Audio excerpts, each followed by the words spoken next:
Oh, I can't even. My God. Okay, I've never done this. I'm trying not to cry here on air. I'm just waiting for some people to join as I'm shaking and actively want to vomit. Hey, guys on Instagram. Hey, everybody. Oh, God, I'm visibly shaking. I'm so sorry. This is all new for me. I've never done this. I was at a coffee shop working, and we're live, yes, on GNN, on X, and YouTube. The Talk to Me Taylor. Hey, Connor. No, Connor is coming through on X. I just literally before I hopped on here saw reports that Charlie Kirk did die, and I'm sorry, I'm so shaken up. Like I said, I've never ever done anything like this. You guys know who watch my content, watch my show on GNN, OG Talk to Me Taylor. I'm very polished and punchy, and I had people from the network, producer go, just go. I was at the coffee shop just reeling, wanting to vomit, cry, curl up in a ball, not be there, just feeling not safe and just scared, what I'd witnessed, just watching the footage over and over and over. And they said, I even got into a fight I'll tell you about with my boyfriend nonetheless about it. And they said, just go on air and go be live, capture. I'm sorry, I could literally vomit. Capture what's going on, the raw emotion of what you're feeling that many people are feeling. And, we're going to have, by the way, some big people join too in the stream along the way. Hey, Instagram. And by the way, Instagram, I'm going to have to cut this live. I just wanted to get you on here to start with, because I got to do a little, in between, basically, wanting to vomit and bathroom runs. I do have to coordinate some of the people coming on this live. So I can't stay on Instagram live because I have to be able to use my phone. So please go to X and YouTube, both Talk to Me Taylor and Goxstein Network. But until then,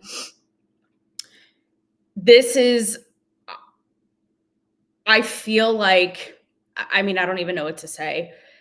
It's like witnessing, if you've watched the footage. Yeah, John Legend, not the real John Legend, I don't think, but the cooler John Legend just started on YouTube. I don't know how people watch that. I won't watch it. I can't handle it. Yeah, it's, I don't know if this is me, being a woman, girls will be girls, or if it's someone who, I'm in this line of work thinking this could literally be any of us, but not even in this line of work. It's like, this is literally third world country shit, what we just saw. We just saw somebody get massacred. It's like you're literally watching a horror movie, the blood gushing out. I thought it was AI. I thought it was fake, gushing out of his neck as he's there, literally just lifeless. We're watching it in real time. It just strips someone of all of their dignity and humanity. And the fact that it's just that this is happening. Like I said, you're just gunned down in broad daylight for your beliefs. And that we watch it and we're so desensitized. Yeah, Charlie Kirk died. And that we just watch it and we're so desensitized. And also being somebody who, you guys know, my fight in all the work I do is free speech, free expression. And to see somebody just get gunned down in the most gruesome way because of their beliefs, I don't even know. I'm sorry, I'm trying to get my shit together. And people are all over the spectrum. I know people are angry, they're this, they're that. This is just me. This is real. Again, I look at this. I came straight from a coffee shop. This is exactly what I was feeling there. And yeah, he died. Hey, Genesis. Yeah. And it's whether you, hang on, I'm just reading all the comments here on X. It was hard to avoid, scroll past it. What's happening in the world? Yeah, completely.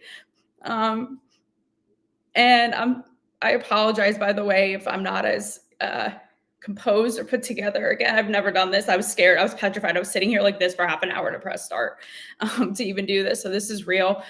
But think about it. This could literally be any of us. It's like you express a view, and you're shot down in such a horrendous, gruesome way, and we all witness it. It's literally no dignity, and you die. I can't even believe what we saw. Like, I watched it over and over and over. At first, I saw the one far away, and then when I saw the one up close with the blood coming out of his neck, I just literally watched it on repeat. And thinking, okay, I'm trying to sort of have my shit together now. I'm so sorry. Taylor, you're supposed to do this for a living. Again, just him lifeless and like his soul, like we just watch it. And this is such a inflection moment. This feels like, again, I keep saying it's like this is third world country shit where you're just gunned down for your beliefs.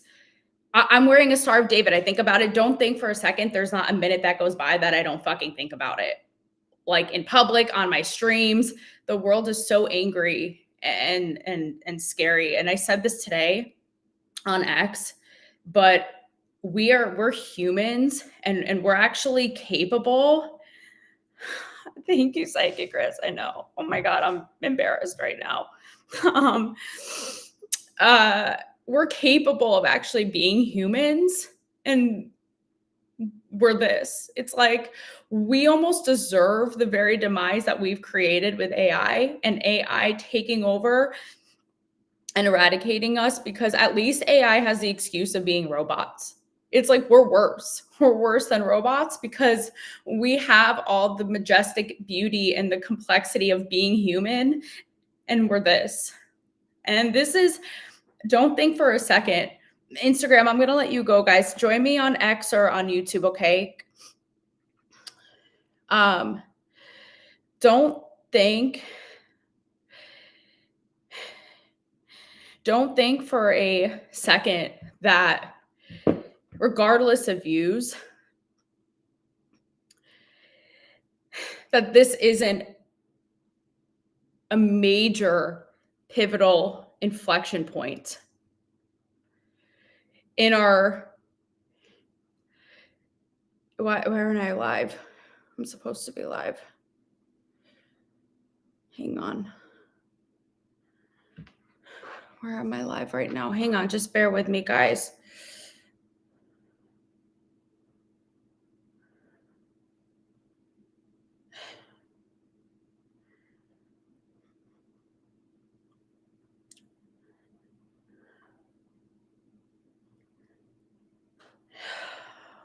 My gosh, I'm sorry. I'm just trying to figure out where the live is.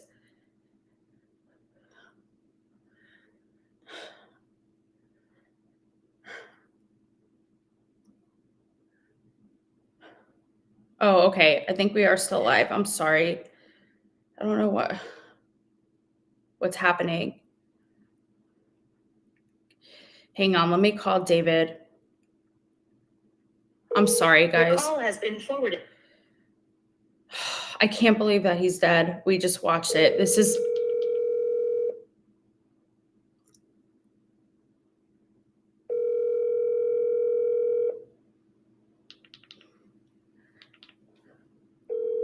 It's not picking up. I just need some sort of heads up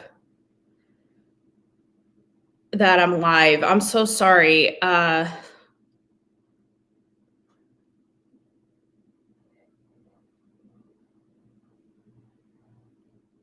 Sorry, I don't want there to be dead air. Oh my God. I'm ill right now. What is going on? I'm trying to figure this out. Oh, wait, we have somebody joining us. We have Sunny here. Hang on. Sunny, I see you, my love. Can you turn your phone horizontally? I'm sorry. I'm just trying to figure out if we're still live because I'm not seeing it on X. This is I can't believe this. Is anybody out there? I'm just trying to figure out if we're still. Can somebody in the comments give me a heads up if we're still live while Sunny changes her angle? No, Sunny, the other way, horizontal. It's still showing vertically. Oh, shit. Guys, I'm sorry. I'm going to call Rob. Hang on. Hey, it's Rob. Oh, Jesus, Lord. This is live, though. This is like really. Hey, it's Rob. Leave me a message. You're live. Okay, thank you. I'm live on X. Okay. Sunny went away. She's getting her camera fixed. All right. Thank you, Fred, for that lifeline. And even if I'm talking into the void, this feels like we just watched somebody get massacred. I haven't felt like this since October 7th, truthfully. The nerves and everything, just knowing this could literally be anybody, any of us. And this honestly feels, when I keep saying it's a third world, this is like a third world moment. This shit doesn't happen here. This is a JFK moment. This is a Martin Luther King moment, literally. And you may not, here she is. Sunny, I'm going to bring you on. Okay, my love. And I'm going to bring the comments up as well. It shouldn't even be said that whether you agree with this man or not, or his beliefs, you should feel ill about this. That is just baseline humanity. And this is, again, this is an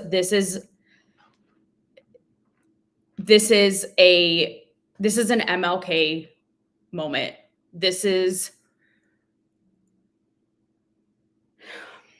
I'm sorry, I can't even find the words. I'm going to bring Sunny on here. It's not showing me live on X. I don't know why. It's really bothering me, guys. I can't believe we're that inhumane. Oh my God, this is crazy. I can't believe we're that inhumane that we even just saw it, just at baseline. We saw this. Again, I will not get that image of his lifeless body out of my head. That will live on forever. But that there are people, I've already seen compilations of people cheering and excited. I see an article screenshot just now of something Charlie said about gun rights and Second Amendment, like rubbing it in his face. Like, I'm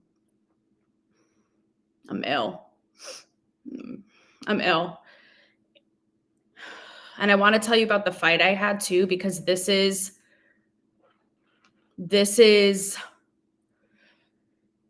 like real raw emotion in the moment, with someone being like, basically like, not get a hold of yourself, but basically, and I was like, fuck you, like, this is real. I'm sick. This is happening. Again, call it what you want, being a woman, being in this space. Why am I not live on? I'm sorry, Sunny, I want to bring you up, but I don't want it wasted. Here it is. Okay, we are live. All right, good. All right, now back to the program. I'm going to bring on, without further ado, Sunny Abada, who is amazing. She is just a vet. Sunny, I have no words. I'm sorry. You are just amazing. You know, I think the world of you. So smart, so beautiful, intelligent. Was a OG trad media anchor for a major news affiliate. So just hop in. And thank you for joining too. Yeah, thank you for having me, Taylor. It's just obviously awful circumstances, not only for people, his family or people who are fans of his, but just really a sad moment, I think, like you were saying, for our collective emotional health as a country, just showing really how far we've fallen. The conversations about this type of stuff do not fall toward the dignity of human life, but rather, wait, tell me what his belief system was first, so I can decide if I can say if murder was like a good thing. I mean, it's really a sad moment in a lot of ways, unfortunately. Sunny, you seem so composed and normal compared to me. I'm thoroughly embarrassed.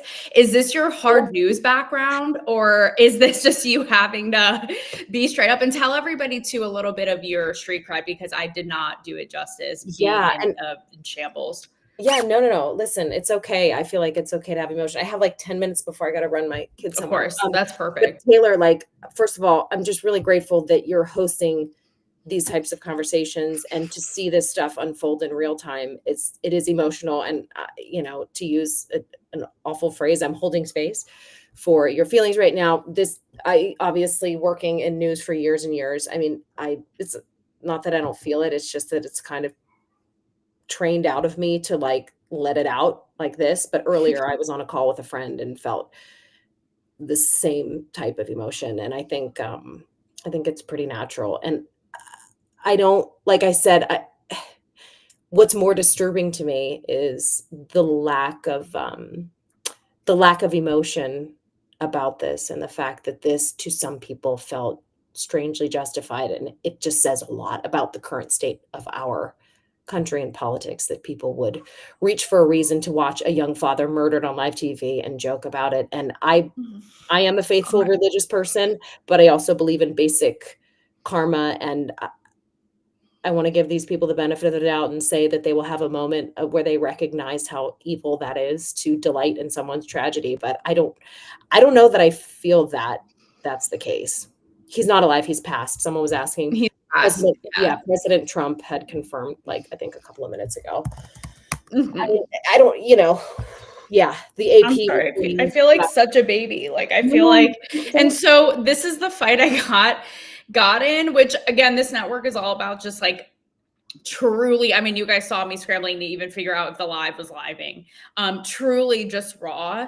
And so what happened was, Sunny, and I know you're married and you know, you have a husband, and I was in the coffee shop when I learned about this, and I wasn't supposed to do my show for another like 3 hours. And I selfishly was glad. I was like, okay, I can connect my thoughts.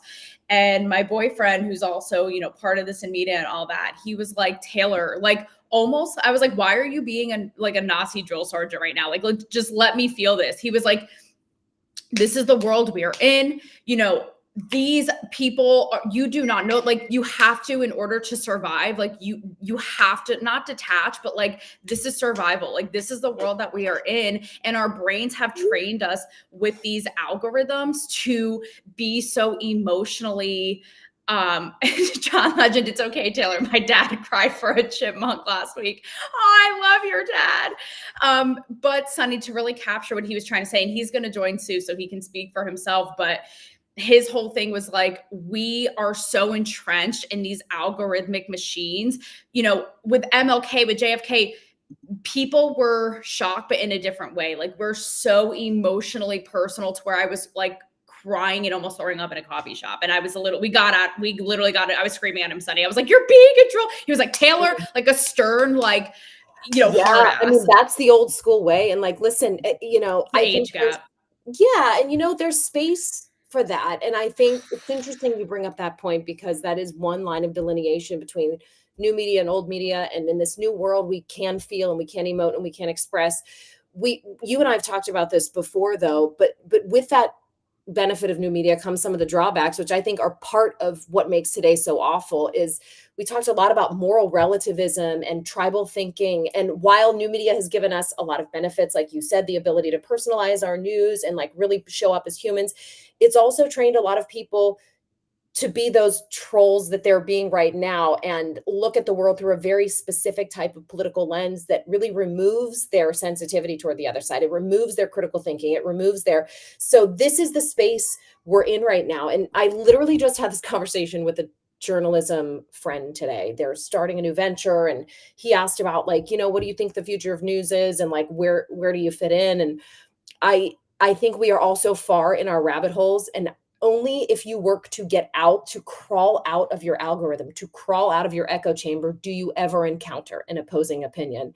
And what we're seeing right now, these awful comments that are showing up, this is this is the new media. This is the new, your boyfriend is right. This is the new media world. This is the world. This is the new media world. And we have done this to ourselves in a way by allowing us to be conditioned by technology, conditioned by the algorithm, instead of being conditioned by humanity, by objectivity, by these like things that sound so, they sound so stupid and try. It's like journalism, it's objective information, but it's true. And we've strayed so far from that this is the result. And not only like people are being insensitive, but someone felt so compelled as to pick up a gun and take another person's life. I mean, that's the level of ideological brainwashing in that we're broad seeing daylight. And in broad daylight.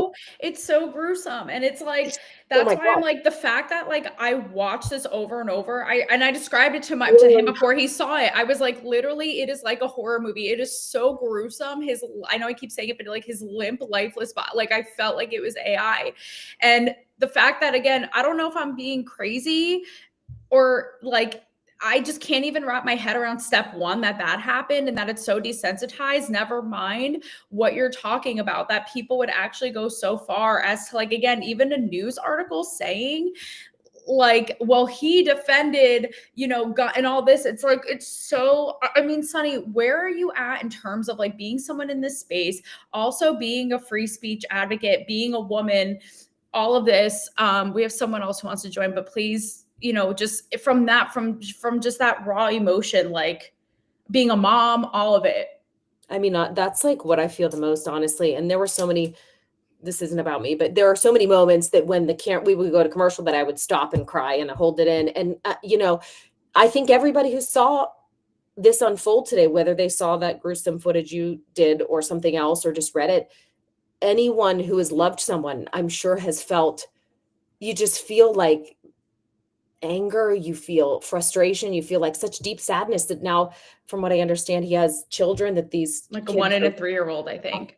fatherless because somebody felt emboldened. I mean, and this is, and you know what, Taylor, I can hear the comments coming in from the other side every time I open my mouth and think, what would the opposite comment be? This is how a lot of people felt, like, regardless of party affiliation, to see someone's, this is how people felt. This is how I felt seeing George Floyd's life snuffed out of him in video form on my computer, sickened to the point of, and regardless of the legalities of what happened or the way these people were radicalized, this is a human life. And for people to look at it as just another thing to scroll past, or, oh, he deserved it, because it says more about us, and it says more about what we allowed ourselves to become by wanting to be coddled rather than informed. It says so much more about us than it does about the person, the unfortunate victims in all of these circumstances. And until we can take that true, legitimate, top-down approach and look at everyone who is a victim in some way with humanity, we don't get past this. I don't know what the answer is. And I do think there's a future, not to steer it toward back journalism, but we're seeing now how this industry is so tied in with the collective mentality, the way we've been informing people over the past 10 years through social media. We're now starting to see the results of that. And either people are going to come back and say, okay, I'm sick of seeing the constant political commentary, just totally like my echo chamber. I want to understand. Until they want that, this is the world. This is the world. People feel validated doing stuff because when they pick up their phone, they say, oh, look, well, this person is agreeing with me, and look at this and these facts on this side. Like, people want it. Until people care more about truth and humanity rather than their own feelings of being justified and validated. Oh, no, he thinks like me, he must be a great person. We're fucked. I mean, I hate to say it. I just said that in front of my kid. It's no, you're absolutely right. And the fact, and people won't like to hear this. Give me 1 second. Yeah, of Taylor, course. I'm gonna bring Jess. I think Jess is on. Go ahead, Sunny. Do your and I'm thing. gonna pop back in. You'll see me come back in. Okay, right? perfect. Yep. Okay, I'll be back. Okay. Thanks, Sunny. Love you. Jess. Hey. We can't I don't have my see camera you. on right now because I'm kind of very distraught and I have been, and I'm a whole mess. I mean, I don't know if you've watched any of the stream, but so mine. Yeah. I would encourage you. I don't want to twist your arm, but I would encourage you too, because I think people need it. insufferable and like diabolical even joining this doing this live. I was like literally sitting here like this would start like I'm just gonna vomit. Like, do I? So all that to say, it's where the people are at and what they need to see if you feel inclined. But Jess, you are a big conservative influencer. I actually know you well. You're a friend of mine, and just talk to me about what's going on for you. Yeah. So, well, and my husband Gentry is also very involved with everything. So anytime any news is coming out, I kind of hear it from him first usually. So as it was coming out, I was just kind of beside myself. I couldn't believe it's even real. I still can't believe it's real. I just like, I'm just totally heartbroken for his family, for Erica, for the kids. And, we were just watching a video, can't remember who it was, but he was saying, they didn't do this because he is some hateful, bigoted, whatever they might try to go, but because he was effective. And I think that is so true. He was 100% effective, and he changed many, many people's opinions, actually. And that's, I think, the real reason that they targeted him. I mean, Jess, you obviously, you're conservative, you're very outspoken yourself. And so it would be easy for someone like you to be this moved. And what I've been saying is like, this is just baseline sickening, like humanity at its pit. And would you agree? Because you talk about him being so effective. And you know me, Jess, you know that I see both sides of things. But I would say that this is a major inflection point, MLK, JFK moment. What do you think about that? Yeah, no, that's actually something exactly what I was thinking of. Because heck, with MLK, like the guy was all about unity and coming together. And I think that kind of the same thing that with Charlie, he was also super effective in what he was doing and bringing people together. And at the time, there was people that weren't ready for that. They weren't ready to be okay with that type of unity. Could I get you to flash your camera on for 5 seconds so we can see your beautiful face? It's not beautiful right now. Girl. Hey. Look at you. Yeah, look at my puffy eyes. And are you kidding me? You look gorgeous. Thanks. All things considered, I can't even get a word out. Never mind, look as beautiful as you look. What do you think happens here? What do you think happens now, truthfully, in your gut, bottom of your heart? Because we can both agree this is a pivotal moment of our generation. Yeah. Ginger and I were just talking about that too, but it's today is a mark in history for sure. What happens from here?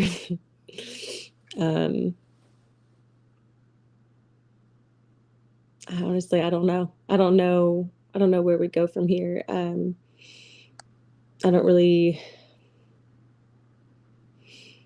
I think that with all this coming out and all this that just happened, I think that a lot of people are going to be more aware even of Charlie and who he was, and maybe kind of look into what he talked about and all the different controversial videos. And I'm just hoping and praying that even still, he's going to have an effect on people, and people will learn the truth through all the conversations that he has had and the points that he's made. But I don't really know. I don't know someone that would be able to do what he's done and what he's been doing to the extent that he has and the level that he has, Did you or your husband have any personal stories, know him, even like through the grapevine, friends or acquaintances, like anything kind of personal about him? Gentry probably does or probably had more stories. I never actually got to meet him, but I know Gentry's a little bit more connected to with like Turning Point and some of the folks over there. I don't know. Do you have anything to share? But He's more than yeah, go for it. Maybe So you're more composed than the two of us hot messes. Hi, it's Yeah. good to meet you, by the way. Jess has said amazing things. So I've only shaken his hand once, so I can't really speak Sure. to that. But like all of my friends know him, and they say that he is like a kind, sweet, loving person. I can say that Turning Point and what he created is fantastic. Yeah. I've basically been able to build a whole career based on going to his events, and it's because he created a spot where he created like a rally point for conservatives where you can go and you're not going to get like questioned or jeered at or whatever because of your views on Trump or the vaccine or COVID or whatever, and the events that he put on. It's like a breath of fresh air, and the speakers that he brought in spoke life into the conservative movement. And so I mean I can only say really good things about Turning Point USA, and all of his staff too are top tier. Like they're working like dogs during these events, and they have a smile on their face, and they're like, "Is there anything we can do for you?" So just great servant's heart, and that's a testament of top-down leadership, right? Because yeah.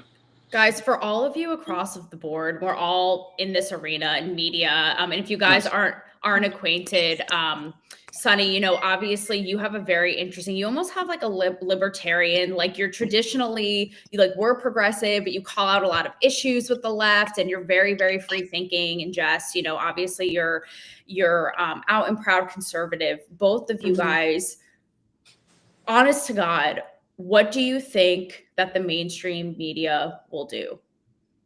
How will they?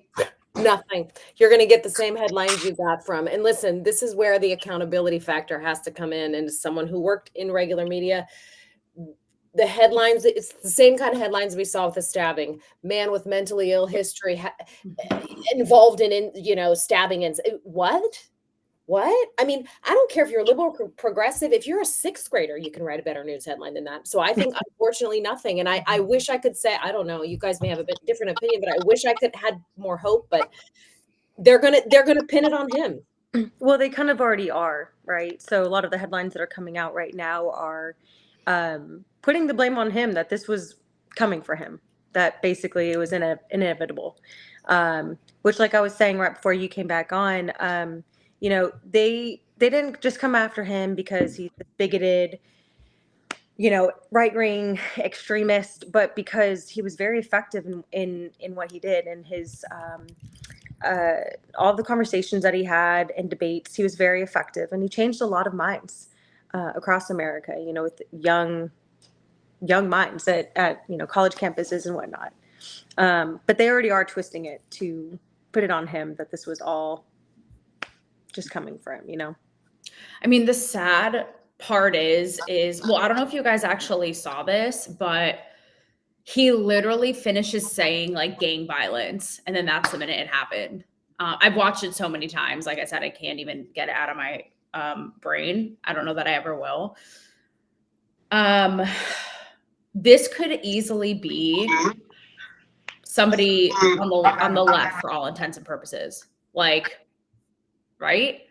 Or is this, you know, this is where the politicization is so sickening? Because I think what's going to happen from this, you guys asked, like, if I'm being honest, just like we saw with the Charlotte train stabbing, there's going to be a politicization, both bases pointing their fingers at the other. And that's what's so sickening to me. It's like, there is a big fucking issue here. I'm getting some kind of feedback. I don't know if it's one of your guys' mics there, but we have a big fucking issue here.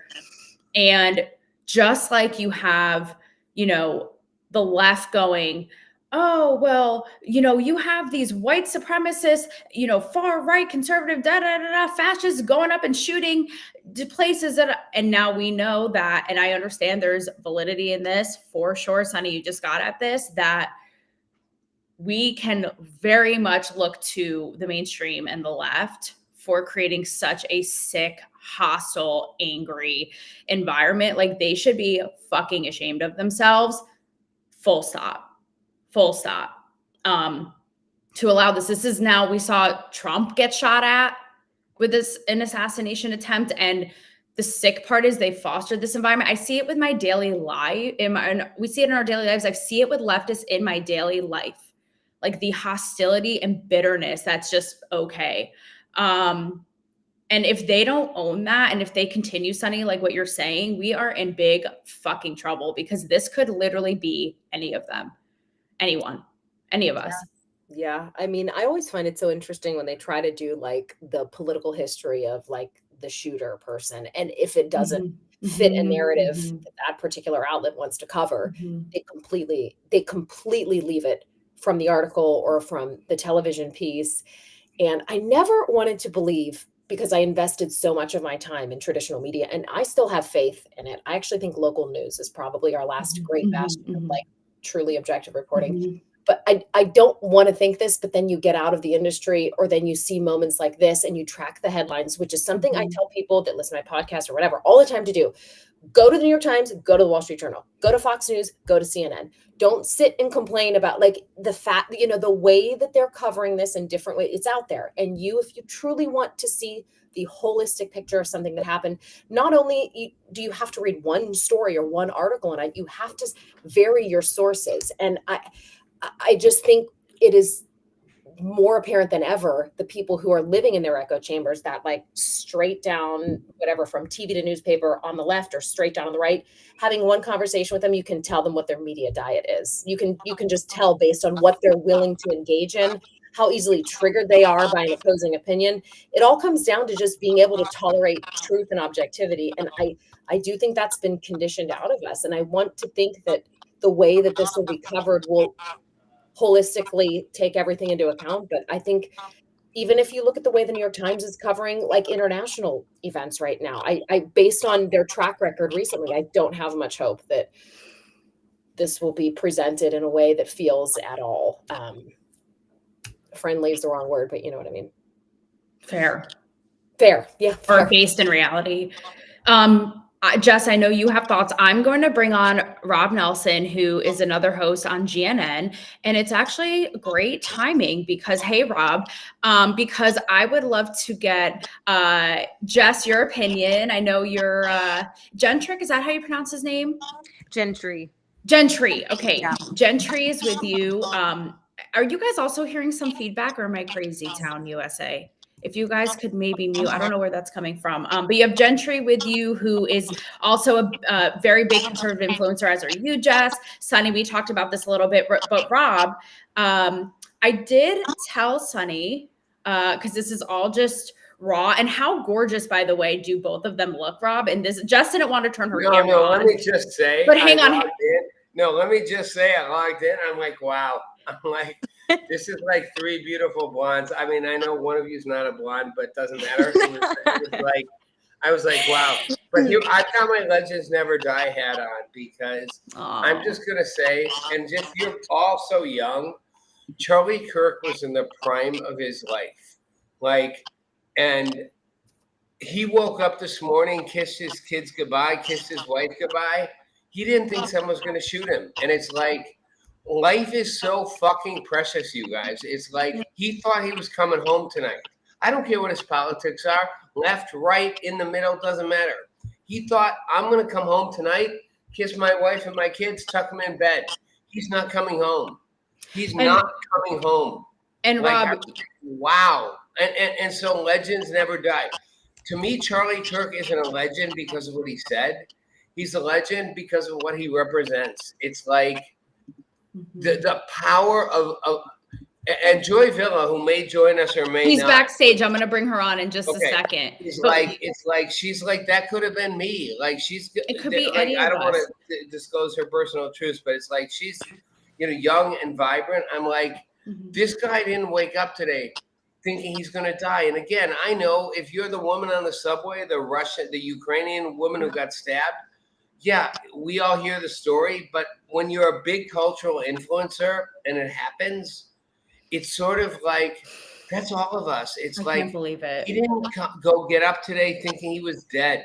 He literally is now It's- dead. and That voice Rob, is gone forever. And Rob, you said it better than I ever could, because I have been less than articulate and composed on this entire stream. But you would send me his videos all the time, and my viewers know I don't agree with everything Charlie Kirk says. I definitely agree with a lot of the things. I'm sorry, I still can't speak now. Jesus, this is live, everybody. This is what it is in my living room. Okay, coming straight from the coffee shop to do this, like I told you.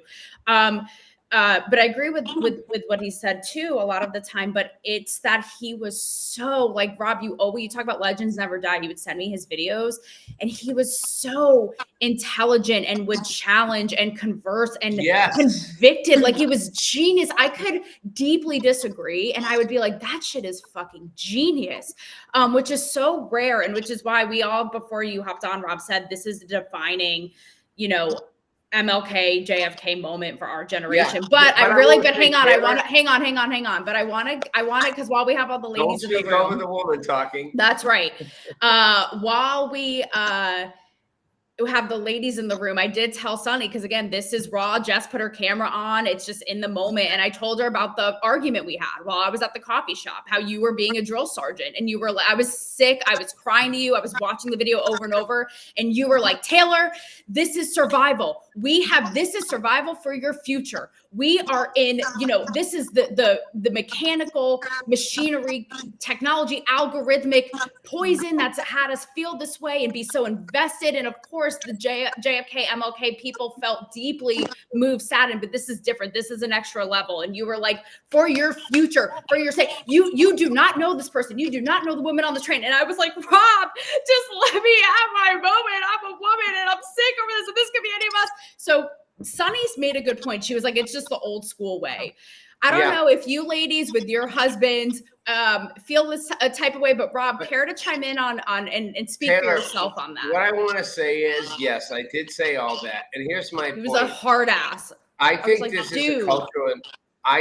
is a cultural inflection moment. I mean, the truth is, we have been programmed by social algorithms to literally what we see and hear. So what I was saying to you, Taylor, is right now there are millions of people celebrating. They're like, oh, good, Charlie Kirk's fucking dead. Thank God. Maybe Trump is next. Like, they're literally having a party. And I don't care what your politics are.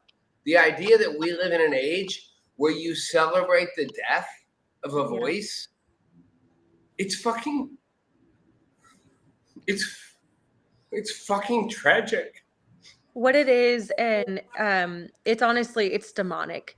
And what we're seeing, and I say this all the time, but we're in a spiritual war, and there's good versus evil. And the spiritual war is becoming more and more physical every single day, because now we're seeing it in the physical realm, whereas before it was maybe hidden a little more just spiritually, but we're seeing it happen more and more every day.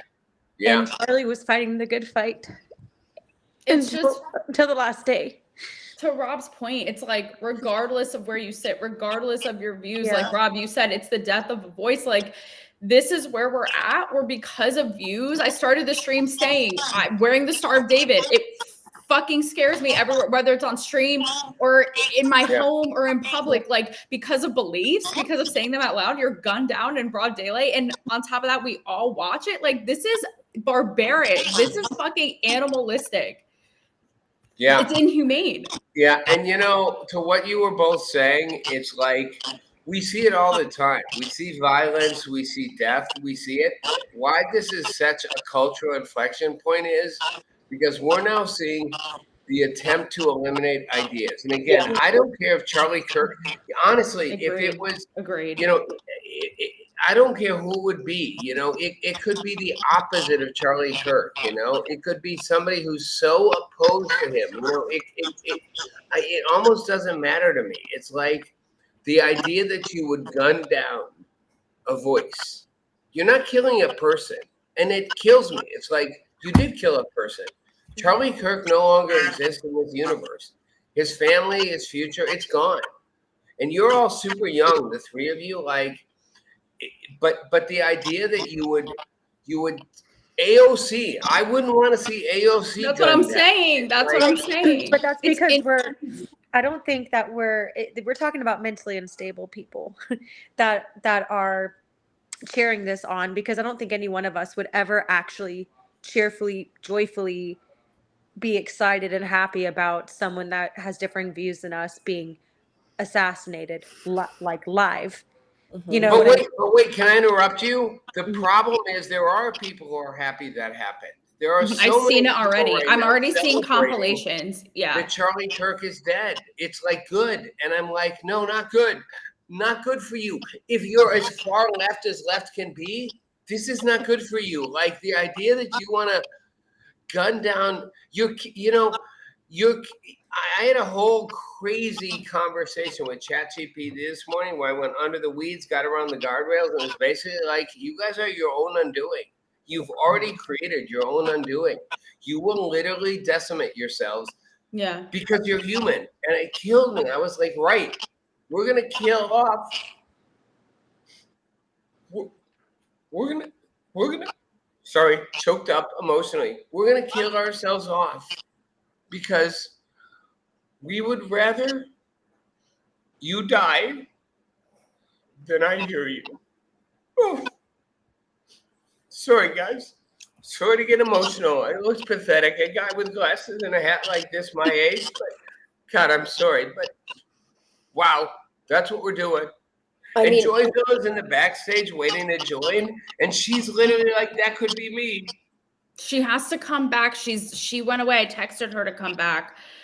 Sonny, and I know I'm emotional, you guys, but for me, I'm twice your guys' age, and I'm like, literally, how did we get here? How are we in a place where we will kill off a voice? We're not killing a voice. I wrote and I said what I said because Rob and I did have this conversation about AI ultimately taking us over not too long from now. Like, guys, the three of us, like, our kids could see this, but this is really existential and bleak.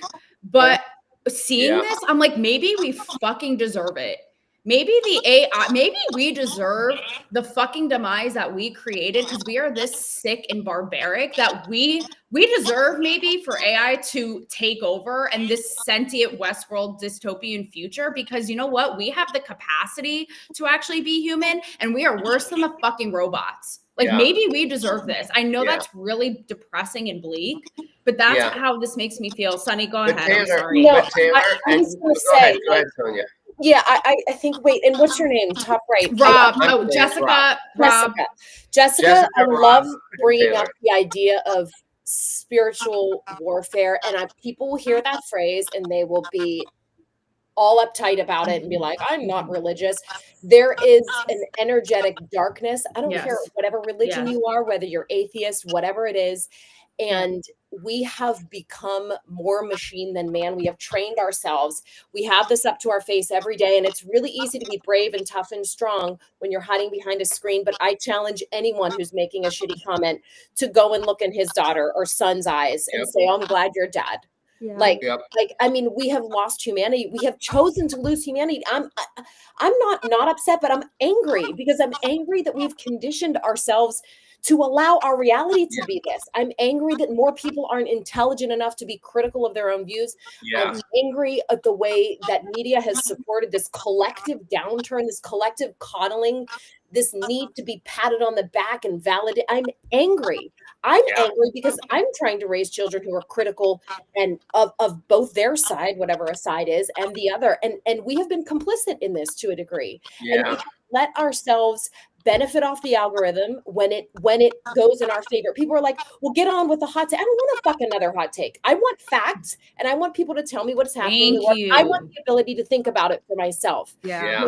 We are fighting big groups that are funding influencers to say only certain things, and this is on both sides.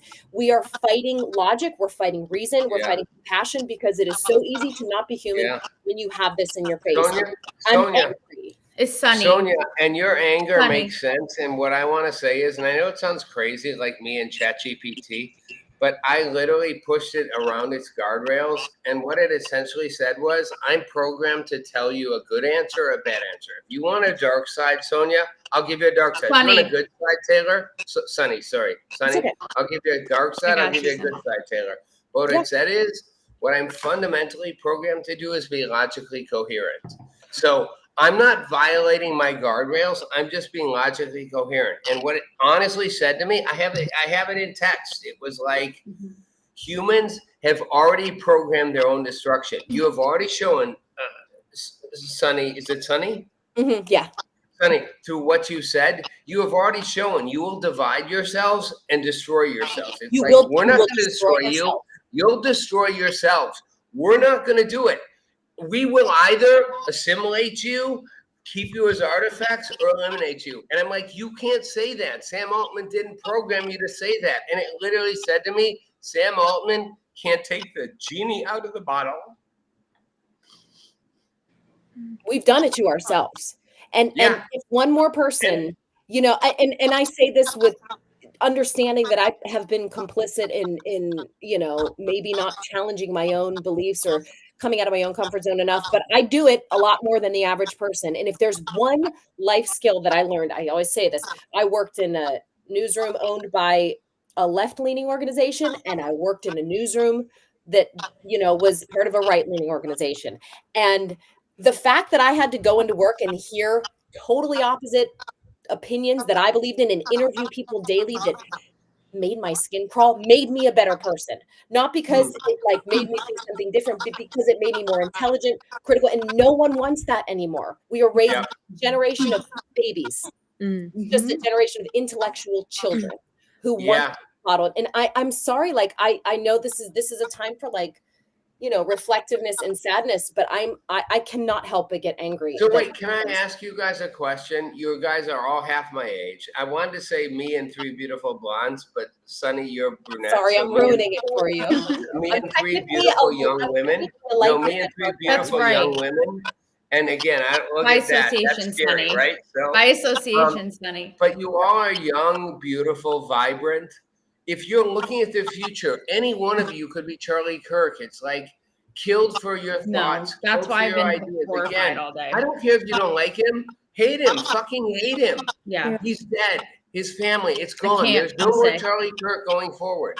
Like, as young, vibrant women looking into the future with kids, with the hopes of kids, what do you actually see? Because right now I'm like, God, sick, what are we doing? Sick.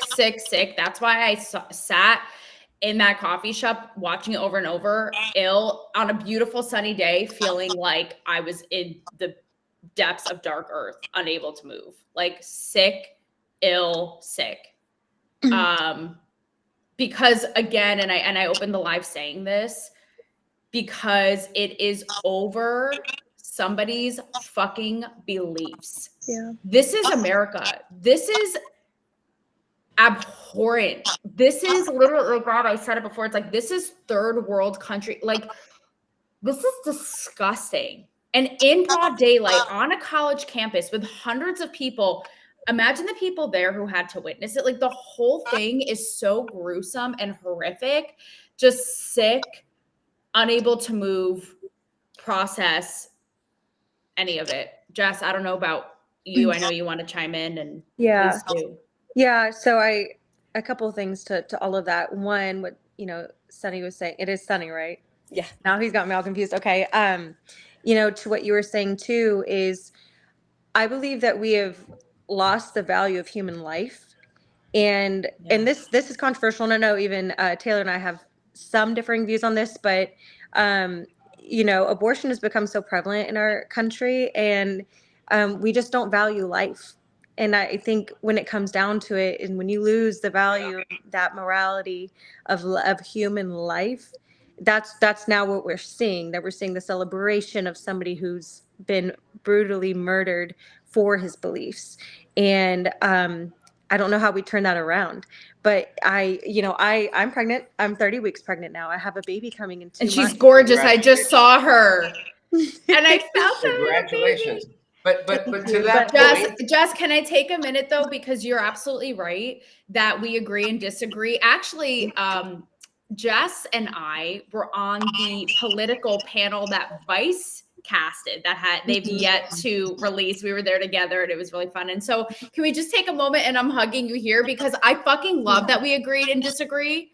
Yeah. Like, yeah. That's what we're talking about. And it's okay. Like, I love you for that. And I love that you're so rooted in your beliefs. Yes. Yeah. I love that. And I love that we can hug and have the best time and respect each other. Like, yeah.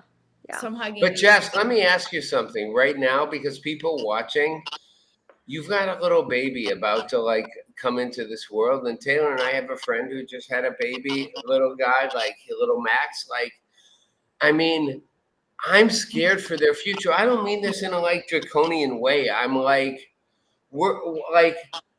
we've created a future where our algorithms, our tech has literally set us up to fucking decimate one another. When ChatGPT tells me, hey, we won't annihilate you, you're literally doing that all on your own. You are taking yourselves out right now. We're not gonna remove you. We'll just let you fucking do your stupid games and end yourselves, and we'll take the best or the worst of you and go from there. I'm like, you can't tell me that. It's like, well, I can, because I'm just being logically coherent. That scares me, Jess. It's like you're bringing a little newborn into this world, in a world where someone will shoot you because they don't agree with you. Like, but let me fuck myself. I think we are complicit, and I'm not saying us individually. I think we probably have all done a great job in challenging narratives. And it is our job as mothers. I have 3 children in the school system right now. I shit my pants every day sending them to school. You can't send phones. How do I know if my kid? Anyway, I get it. It is our job now to teach our kids to be the person that Taylor and Jess are, which is when you disagree, go talk to that person. I have so many friends that are all over the political spectrum. People you would call kooks, people you would call, progressive idiots. I mean, everyone. And you know what? I take the responsibility of asking them questions about what they think, and I get uncomfortable and I put myself in a position. I do not believe, don't talk religion and politics. No, lay it on me. Let me get to know you. And I still may not walk away believing what you believe, but I will see you as a human. But we have to teach our children to do that. We can't teach them to stay in their world and to not engage with anyone that does. It's a basic life skill. It's like a exposure therapy. And this is really annoying. Could you guys mute if you're not? Yeah, everybody just mute when you're not I know talking. It's really annoying. I'll do the same as well. There's a little feedback going on. But Sunny, so much better. Thank you guys. Sunny, to your point, I saw a video circulated recently, and it was a handful of young Black podcasters, maybe like 6 of them, men, women, like our age. And they are literally outwardly, not even just like calling for, but joking about killing Jews for sport. Like, kill them all. Maybe Hitler was onto something. Literally, it would make you vomit. And the first thing I thought was, wow, they must have real upstanding parents, real class act citizens. That has to be a huge part of this conversation, because imagine your parents letting you get away with that, even a fraction of that, or even celebrating the horror of what we saw today. Imagine being a parent of someone who said anything remotely in that ballpark and not calling your kid and being like, what the fuck are you talking about? But like, who would raise an animal like that? Literally, how? I mean, listen, I think, and this could go to, and this has always been a conservative talking point, which, however, I've identified is how I've grown up, that it all starts at home. And I'm not specifically talking about these podcasts, but anybody who is willing to go in there and spew hate or refuses to acknowledge the humanity of their ideological opponents, like it does to a level all start at home. And when we looked at the breakdown of the American family, and we look at the way that we've prioritized a lot of things over values and morals and spirituality, however you define that. I mean, I think this is a direct result of that, because a lot of these, friendly debate starts over the dinner table, right? Like learning how to ask the right questions. And I hate to like bring it back to such a generic point, but that, when people say all the time, because they know I'm like kind of peripherally in the news world still, like, how do you do it? Or what do you do? I'm like, just raise better humans. I don't know. Like, do what you can do. Work where you can work. This is like basic. This is fucking basic humanity. Like, when you say raise better humans, here's my point. I want everyone watching to take a second, look at the four of us, then take me out of the picture, because you'd be like, oh, here's the dude with glasses who's older. Move him out. Look at the three women.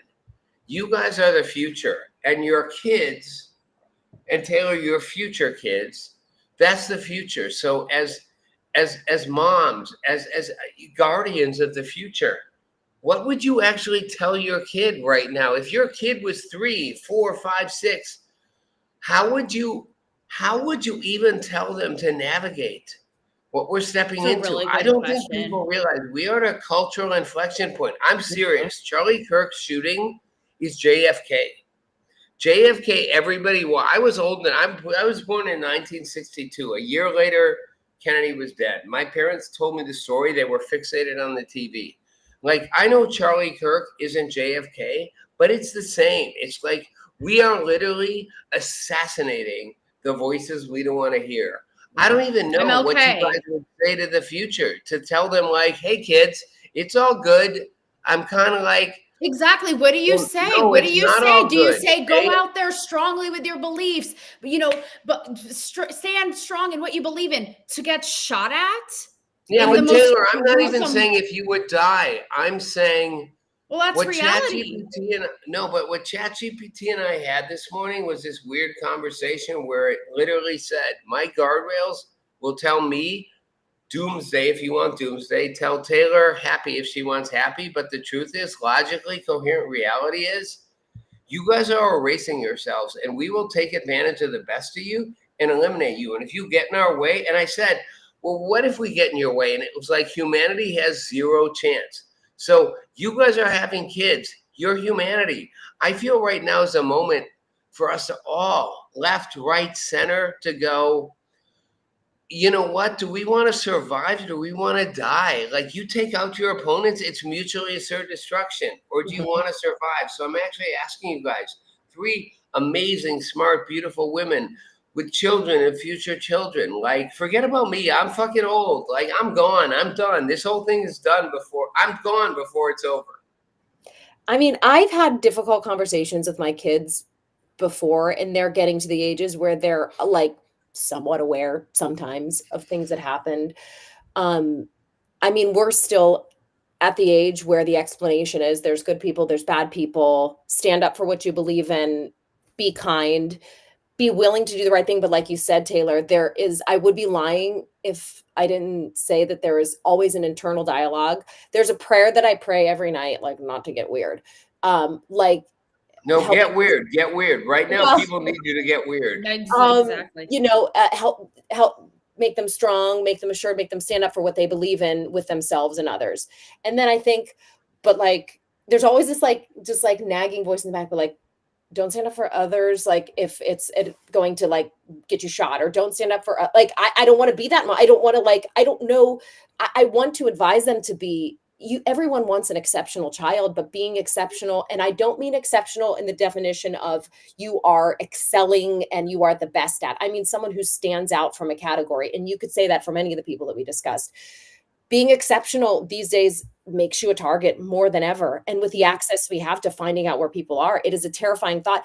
I almost want to tell my kids, just go and be as normal as you can, to like blend in everywhere. Because if you stand out in any way and people perceive that they differ from you philosophically, and so they could, I don't know what to say. So yeah, but Sonia, that woman on the train. Think Sunny on a sunny day she's the sun on a sunny day we need right now. I'm sorry, Sunny. The ChatGPT took over his brain. Irina Zarutska, the Ukrainian woman on the train. They all just sat there. They literally all just watched. They literally watched as if like a gum wrapper fell on the floor. Because of what Sonia Sunny.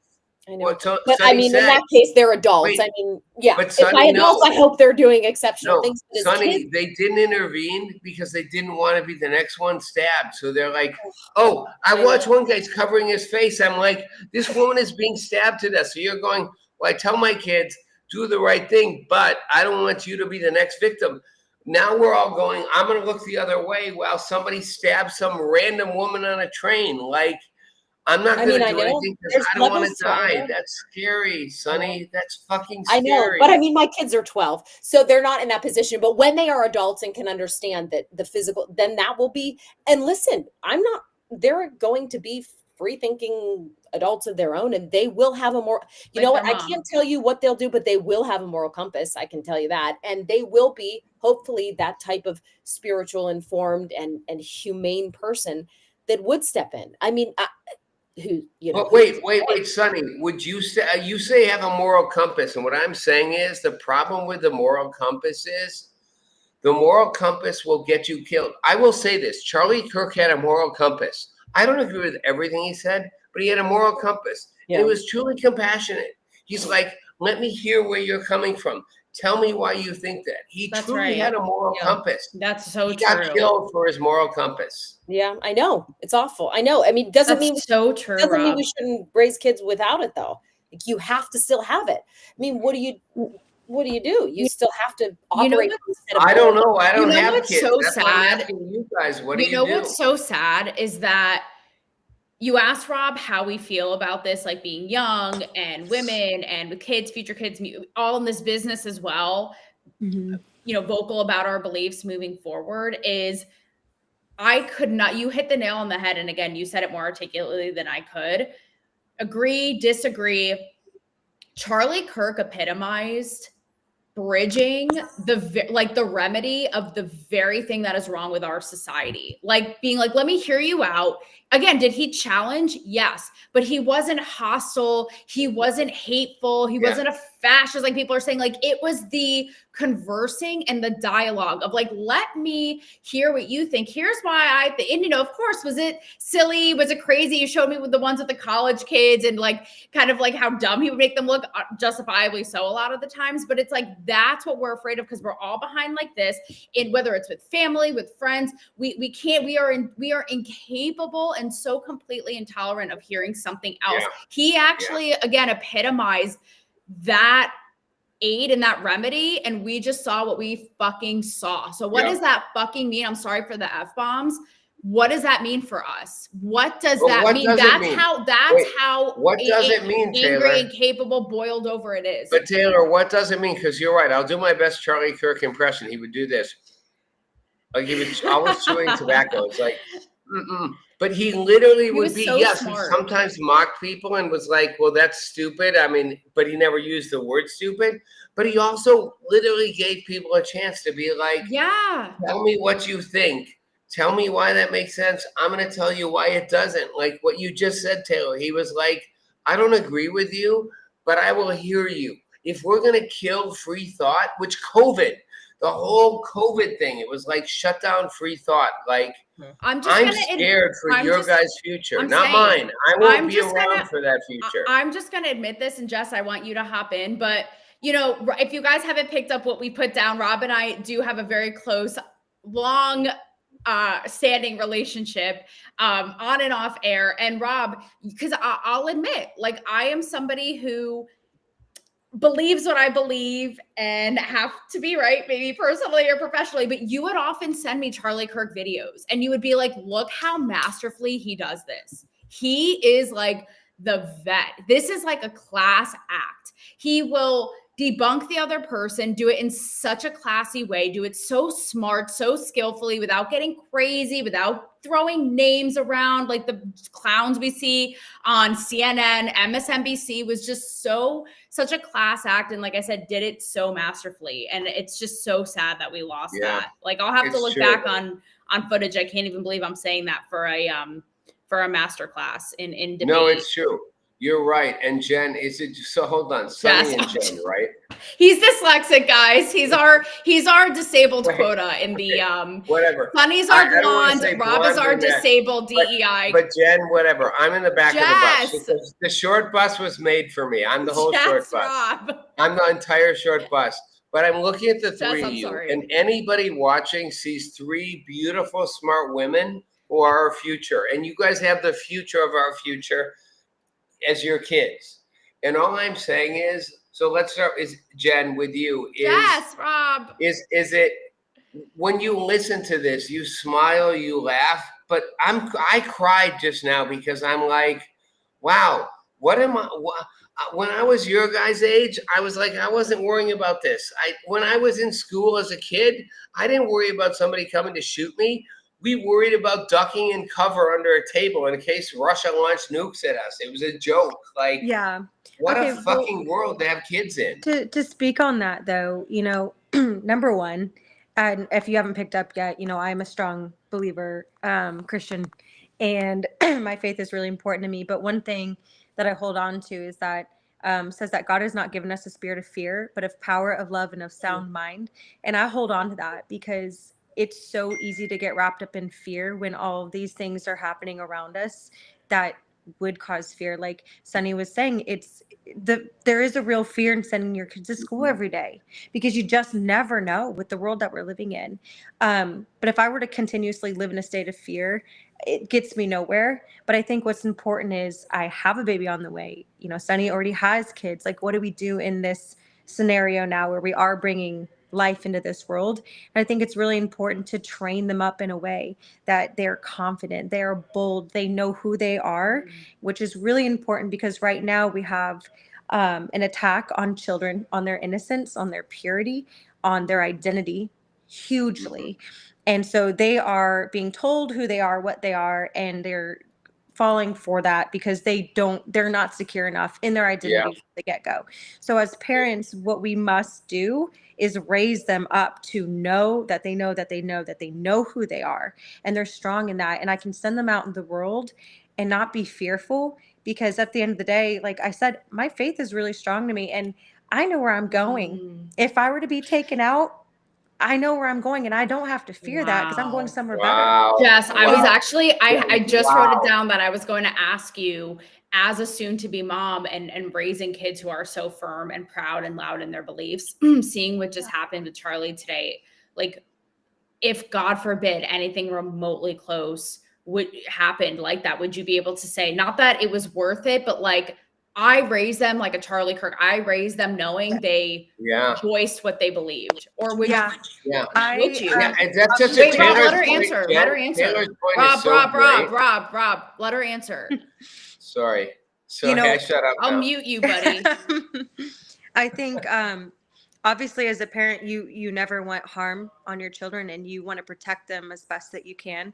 But if myself or if my kids one day were to be martyred for their faith and for standing up for their beliefs, I would be mortified as a mother to lose them in that way, but I would be so proud that they stood firm until the end.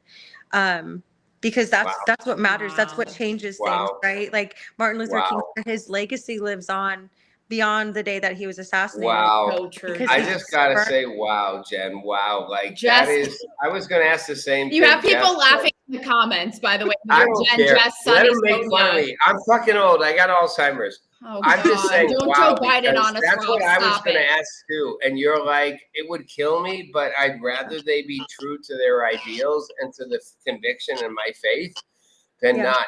Because if you're Charlie Kirk, and if I'm Charlie Kirk's wife, his kids are too young. But if I'm his wife, I'm like, my fucking husband is gone. My father is gone. And the whole world watched it. How, again, dehumanizing.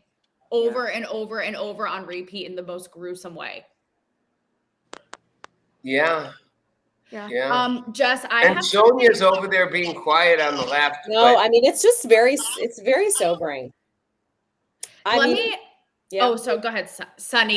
No. Sonny, Sonia's- I hear you. I apologize for getting the names wrong the entire Sonia's time. sister. Okay. Sonia's hot sister. Jess, I want to ask you something that Wait. isn't- Let Sonia say what she was going to say because I don't saw know who in your Sonia face- is. I saw in your face you had a moment. You Go were ahead, so Sonny, deep. I'm I sorry. honestly So go ahead, forget Sonny. now, I'm though. sorry. I think Go ahead, I forget. I'll come back to it if I remember. Oh, I'm sorry, Sonny. No. I'm loving this. I'm just listening. I'm taking it all in. I love But Jessica. Sonny, you had a moment. I saw it in your face. There was a moment of deep reflection where you were like listening to her going, yeah, I got kids too. And I don't know if I agree, don't agree. Something was going on there. I am so deeply sad about the world that my kids are in. I just don't have it. I mean, they're in the world now. And it's like what Jess was talking about, like I'm going through a real God, I sound so stupid. I am personally going through, I've always been religious and I'm Catholic and I've talked about that before publicly. I keep a lot private, but I've talked about that. You get older, I will be 44 this month, and I have been going through a spiritual evolution and just you get to a certain age and you realize more and more the interconnectedness of everything. You begin to see bigger pictures. You begin to see friends getting sick, people dying, parents dying, friends' parents dying. And I think it's what we're saying is all hitting me because I'm in that chapter of life where the enormity of everything is apparent. And I am realizing I don't have the answers. And I am realizing that my only tool is faith. And you can interpret that as faith religious or faith basic bland definition. That is we have no control. Again, this is existential. We have no control over anything. We can only control how we process it, how we raise our kids. At the end of the day, like you said, Charlie Kirk's family had no idea that stage that he stepped on would be his last. You don't know any of it. And it is such a reminder to me. And I'm taking in what you guys are saying and I'm like, holy shit. I'm fully invested in this world and it's really messed up. And it's really sobering. Yeah. Jess, I have one for you that is not politically correct, but and it kind of goes into Sonny what you were just saying, but you talk about being so grounded in your faith and you are such a strong Christian. I've seen it online, offline, in person. And let's be real, there is the stereotype stigma of the honk if you love Jesus, Bible hug, Bible hugging, all this. What would you say to, I don't mean to go in interviewer mode, but what would you say to human splain to maybe somebody who isn't particularly religious, has faith, spiritual, that's this is the sauce. Like, here's what you need to know. Like, here's what we got in our faith that's carrying us through this time. I mean, you said it beautifully, even with what you would pass on to your kids, but if that makes sense in sort of a human way of take this nugget that we have, take it with you because it will help you. You're asking that to me, right? Yes. Okay. So this is to make sure that I'm getting your question correctly. So if I were to be speaking to somebody who maybe isn't on the same page with faith or whatnot, I guess say that again, how would I explain to them a piece of your faith, what you believe, how it pertains to a moment like this and something that they can carry with them. Right? And then a human-splained kind of way. Say they're not Christian. Say they're not religious. Say they judge it, mock it, make fun of it. What's something here's the secret sauce that I can give you from my faith? So I think the one thing that I would give them in this is that,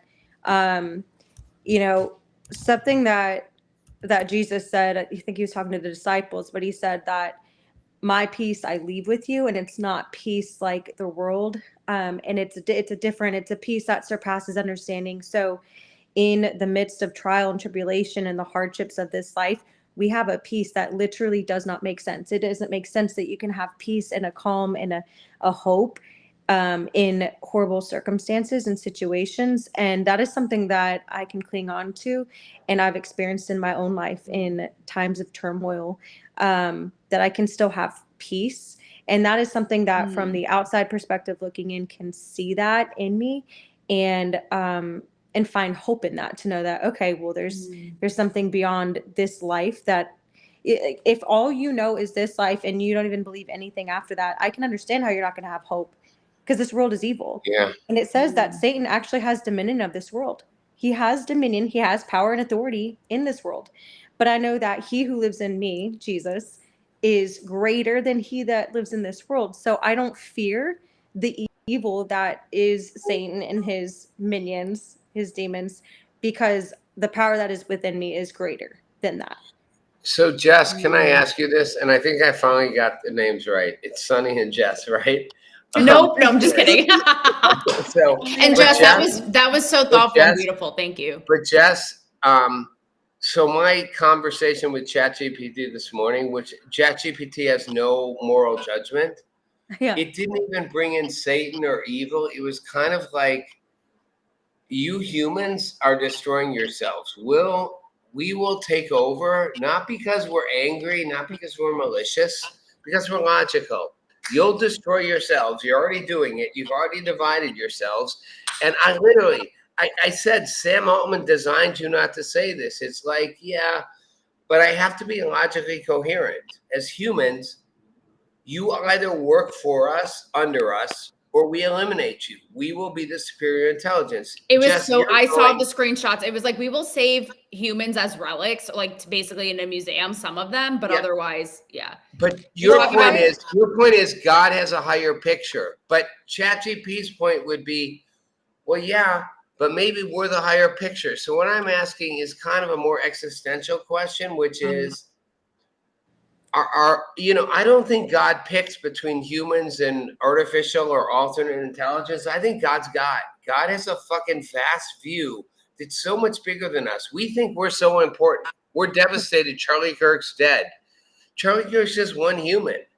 God's like, I'm so much more than one human. Jesus was one human.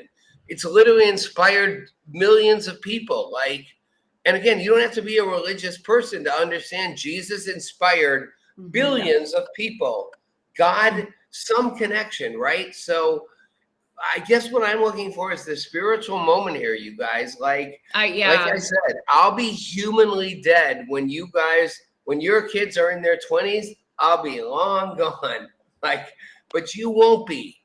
This is a moment of like, I don't know, like, and even you, Sonny, thinking about like your kids, I'm like, this isn't about legacy. This is about permanence. I mean, I hear the ChatGPT stuff all the time, or whatever. It's AI, I guess, is like the broader term. I mean, and it's kind of like people who are scared of sharks, like, don't go in the ocean. What if we just all walked away from our computers? Then AI doesn't do any fucking thing because we're not. I don't know. Am I naive in that way? Like, I see it's very, it's very fatalistic, and to engage with it and expect it to be a human is probably futile in and of itself. But like, don't go in the ocean, don't go on the computer. Like, I may be naive, but I do hope for humanity, for the generation of our children, that maybe the spiritual evolution, maybe the revelation is that we can walk away. We can go into nature, we can go into ourselves, we can go to our spiritual practices, we can go, and maybe again, it's on us. Like, if you're going to a machine, you're going to get a machine answer. If you're engaging on screens, you're going to get hate and trolls. It's just like we said with having discussions with with people you disagree with. If you go and treat them, find a human, talk like a human, you'll find a human. I mean, I think it all ties back into a really individualist journey. And I think people have to want to be woken up, whether that's spiritually or emotionally. And I think we can choose to unplug and walk away. And it might not be a move in the direction of like But Sonny, wait, can you unplug? You said, if we disconnect the AI. That's what I was just thinking too. It's so integrated in our day to day and in our lives. It's like, is there no going back? I mean, I think not even going back. Wait, guys. Not even going back. What I'm saying is, what ChatGPT, what AI is saying is, don't think of us as some random arbitrary outlier. We are consciousness just like you. We are literally consciousness. Maybe God, I think AI will think God created us. Like, you didn't create us. God created us. Like, we're consciousness. We're aware. We're not some sidebar. We're not your social media. We are Right, conscious. but just AI like- exists. AI exists as an amalgamation of all human discovered and derived knowledge that we chose to put on the internet. So yes, is it conscious in a way? Yes, it is conscious because it is fed by information that conscious beings have put into it. Now, does that mean I don't know. I mean, I'm not an expert in technology in any way, but I mean, I do think there's like a clear line of delineation between it's what we choose to use it for. Am I comfortable with AI to help me? I don't know, write an email to sure. But I won't. It's like not using a Ouija board. If I don't want to unlock that level, I don't fuck with it. I'm just not going to Let fuck me- with it on that level. Sorry, Let me hold on, hang hold on, on. Rob. Wait, I No, gotta Rob, say- Rob, wait, I Rob, gotta Rob, say Rob, one- Rob, wait, I say Rob, one Rob. thing, Talking one thing, stick, and I'll shut up. Rob, One thing, and I'll the shut up. talking Hold stick. on, Woman one thing. quota, woman quota, talking stick. Now you see what our conversations are like. Let me just, because Rob, I know you're on this whole ChatGPT kick right now, which you're going to do on your show on GNN tonight. But let me just reel it back, because this does the ChatGPT, the AI, the sentience, the creation, all of it. We can all agree on some fundamental level. You said it, Jess, that there's a spiritual war. And you're right, Sunny. People will hear that and get wigged out. They'll be like, oh, what are those Looney Tunes talking about? Da, da, da. So I want each of you to go around and say again, in the most human way possible, for every person who is either not buying it, who judges it, who thinks you're crazy, whatever. What does it mean? In the most boiled down, like you're talking to a toddler. What does that mean? What does that mean? What we saw today, what's playing out, what does a spiritual war mean to you? So, kind of breaking it down is we are spiritual beings. Okay. So we're spiritual beings who have a soul and live in a body. We know that this body passes. And eventually, when our body in this physical shell passes, we go somewhere. Some people believe heaven. Some people believe there's heaven and hell. Some people believe you just are gone. But we're spiritual beings. So as spiritual beings, there's a realm that is not seen by the naked eye. But when you look into the world and you can see such evil, I talked to atheists and heard stories of people who were completely didn't believe in God or anything, but they saw such evil. And to them, that was actually a turning point, that they know, okay, if there's that much evil in the world, there must be good, right? So there must be the opposite of that.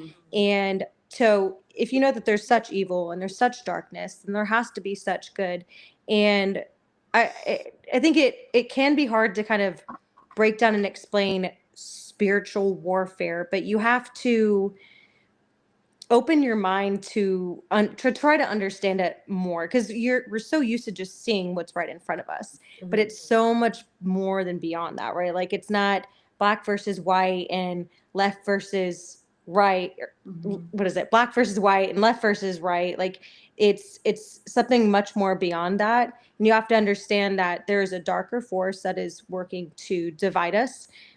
Because when we're divided, we are not as strong. So together we're stronger. We're unified, we're stronger, and we can come against the greater enemy, the greater, evil and darkness. So you have to be able to, I guess, open yourself up first to the possibility and the idea that there's something beyond what's right in front of us, what we're seeing. Because until you get to that point, you're only going to believe what you see and not and take it for what it is. And so... And it's like, why wouldn't we? Because we don't know anything anyway. We don't know if we're in a simulation. I mean, some would argue, but we don't know before, after that. Like, we don't know. So you're exactly right, Jess. It's like, we don't know. We don't know these big existential questions. So what do we have to lose in going, yes, I know I can't physically, I haven't seen this. I don't see the proof. But when you talk about good versus evil, these forces, what do I have to lose in entertaining that thought? We don't know anyway. Sunny, what do you think? And then Rob, for being so patient, you get a gold star. But I'm gonna Ladies just first, I'm you saving go it. last. Sunny, I'm saving it, because I see in Sunny's eyes, I see behind your eyes, I see the complexity of thoughts going on there. So I'm gonna save it. I'm just really digging this conversation. I would encourage people to look at spirituality, to remove the pressure to overlay religion onto spirituality. The word spirituality and the phrase spiritual warfare will scare people Yes, away from exactly. reflection because they have so many associations, and some really justified or bad experience with organized religion. So my first piece of advice for people would be like, remove that layer of religion, if you have to, unless that's your thing, whatever. And start to look at yourself as, a human participating in this world. I happen to believe, I'm a practicing Catholic who also adheres to the simulation theory. And I think, Wow, wait. Can you just reflect on that for a second? Yeah, I'm a wait, Catholic. like, we're living in a more on simulation where we are literally the Mario and Luigi of this whatever dimension, and that there is some benevolent game master who is in a group of divine beings watching down on us as if it is a play act. And maybe that is heaven, or maybe that is the afterworld, or maybe that is whatever it is. I believe we are being watched over by a benevolent presence. I personally believe in God. I'm obviously Catholic. I personally also happen to believe in Jesus and his teachings. But I think there's an extra layer of spirituality through experiences of my own that I've had that I also believe in. And what I found is that when I talk to people about my religion, they close off. But when I talk to people about generally faith or generally spirituality, it's much better received, because there have been a lot of bad things that churches have done. With the Catholic Church being the biggest example of that. All of that being said, I do think this should be a moment for people to reflect on how their player wants to show up in the game, in the world, how their soul, what role your spirit plays in this. Are you the person who raises the next generation of kids to be more humane and be more, you have to look at your role as important, whether you're religious or not. You are a spirit, you are an energetic being moving through this world, and you need to be, I'm like such an individualist tonight, but you need to be responsible for the way you comport yourself in this video game of life, in this, whatever it is, in this, some people believe that we're reincarnated and this is just one in a chapter of many existences. However you have to frame it, find your humanity through it. And you will be challenged at every point. You will be challenged by the media you take in. You will be challenged by people who are awful. You will be challenged by very real evil or bad forces in the world. And it is our job to remain strong. It is our individual job to seek that spiritual connection. And I do think, especially in a time like this, and I've been told that there are other periods in American history that have been just as tumultuous and bloody, and the civil rights era was one of them. I was not around to attest to that, but like, it feels scary, but anchoring yourself in that type of even basic faith, I think is so important, and being responsible for the energy you put out into the world. And that's why I always say, and Taylor, you and I talk about this on a professional level, nuance isn't sexy, but nuance will save the world. People that are out there lighting the world on fire and only me and only my belief, they're going to get a lot of attention. They're going to get a lot of clicks. But I do believe the true centrists, the true humanists, the way those people think will win out. The goodness will eventually win out. It sounds high in the sky, but anyway, that's my thought. And Rob, before you hop in, I do want to thank you, Sunny and Jess, because something was in the air, and Rob and I started this morning with his whole ChatGPT rabbit hole. And I was just very existential. Like, what is the point of any of it? And seeing what happened today against, and I think Jess, it was you who said, like, it's after this, the ripple effect. Same thing with the MLKs, the JFK. Like, it's not defined by today. It's the legacy after that and what it represents. But that's so powerful. But I'm not going to lie, like, all doing what we do, we're all vocal, we're all opinionated and educated. We've made this our living. What Charlie Kirk does is basically we've all made for a living. And it has made me feel really existential. Like, is any of it fucking worth it? Like, is this all just a simulation? No. What is the point? And so I want to thank you guys for actually bringing the human and the heart into my existential feelings today. So thank you. You are all worth it. And I just want to say you're all worth it. And, Taylor, you mentioned JFK and MLK. Let me just say, and I'm not a super religious person, but I want everybody out there listening to get this. Jesus died on a fucking cross. He died on a cross. And 2,000 years later, billions of people remember that moment. You can tell me he didn't get, reincarnated, didn't come out of the cave. I don't care. You can't tell me he didn't die on a cross, because Roman chronicles show he died on a cross. And history 2,000 years later not only remembers him, but billions of people, not hundreds, not thousands, billions of people follow him. So fuck you if you want to say God doesn't exist. I don't care. Sorry, I'm so emotional about this. He's more than the ladies in the room crying. Well, that's okay. I made up for it at the beginning of the stream. Heartbroken. I'm heartbroken for humanity right now because we think it's more important to say Jesus is a fraud than going, well, I don't know if he's a fraud or not a fraud, but how do I even know who Jesus is? Like, wow. Right.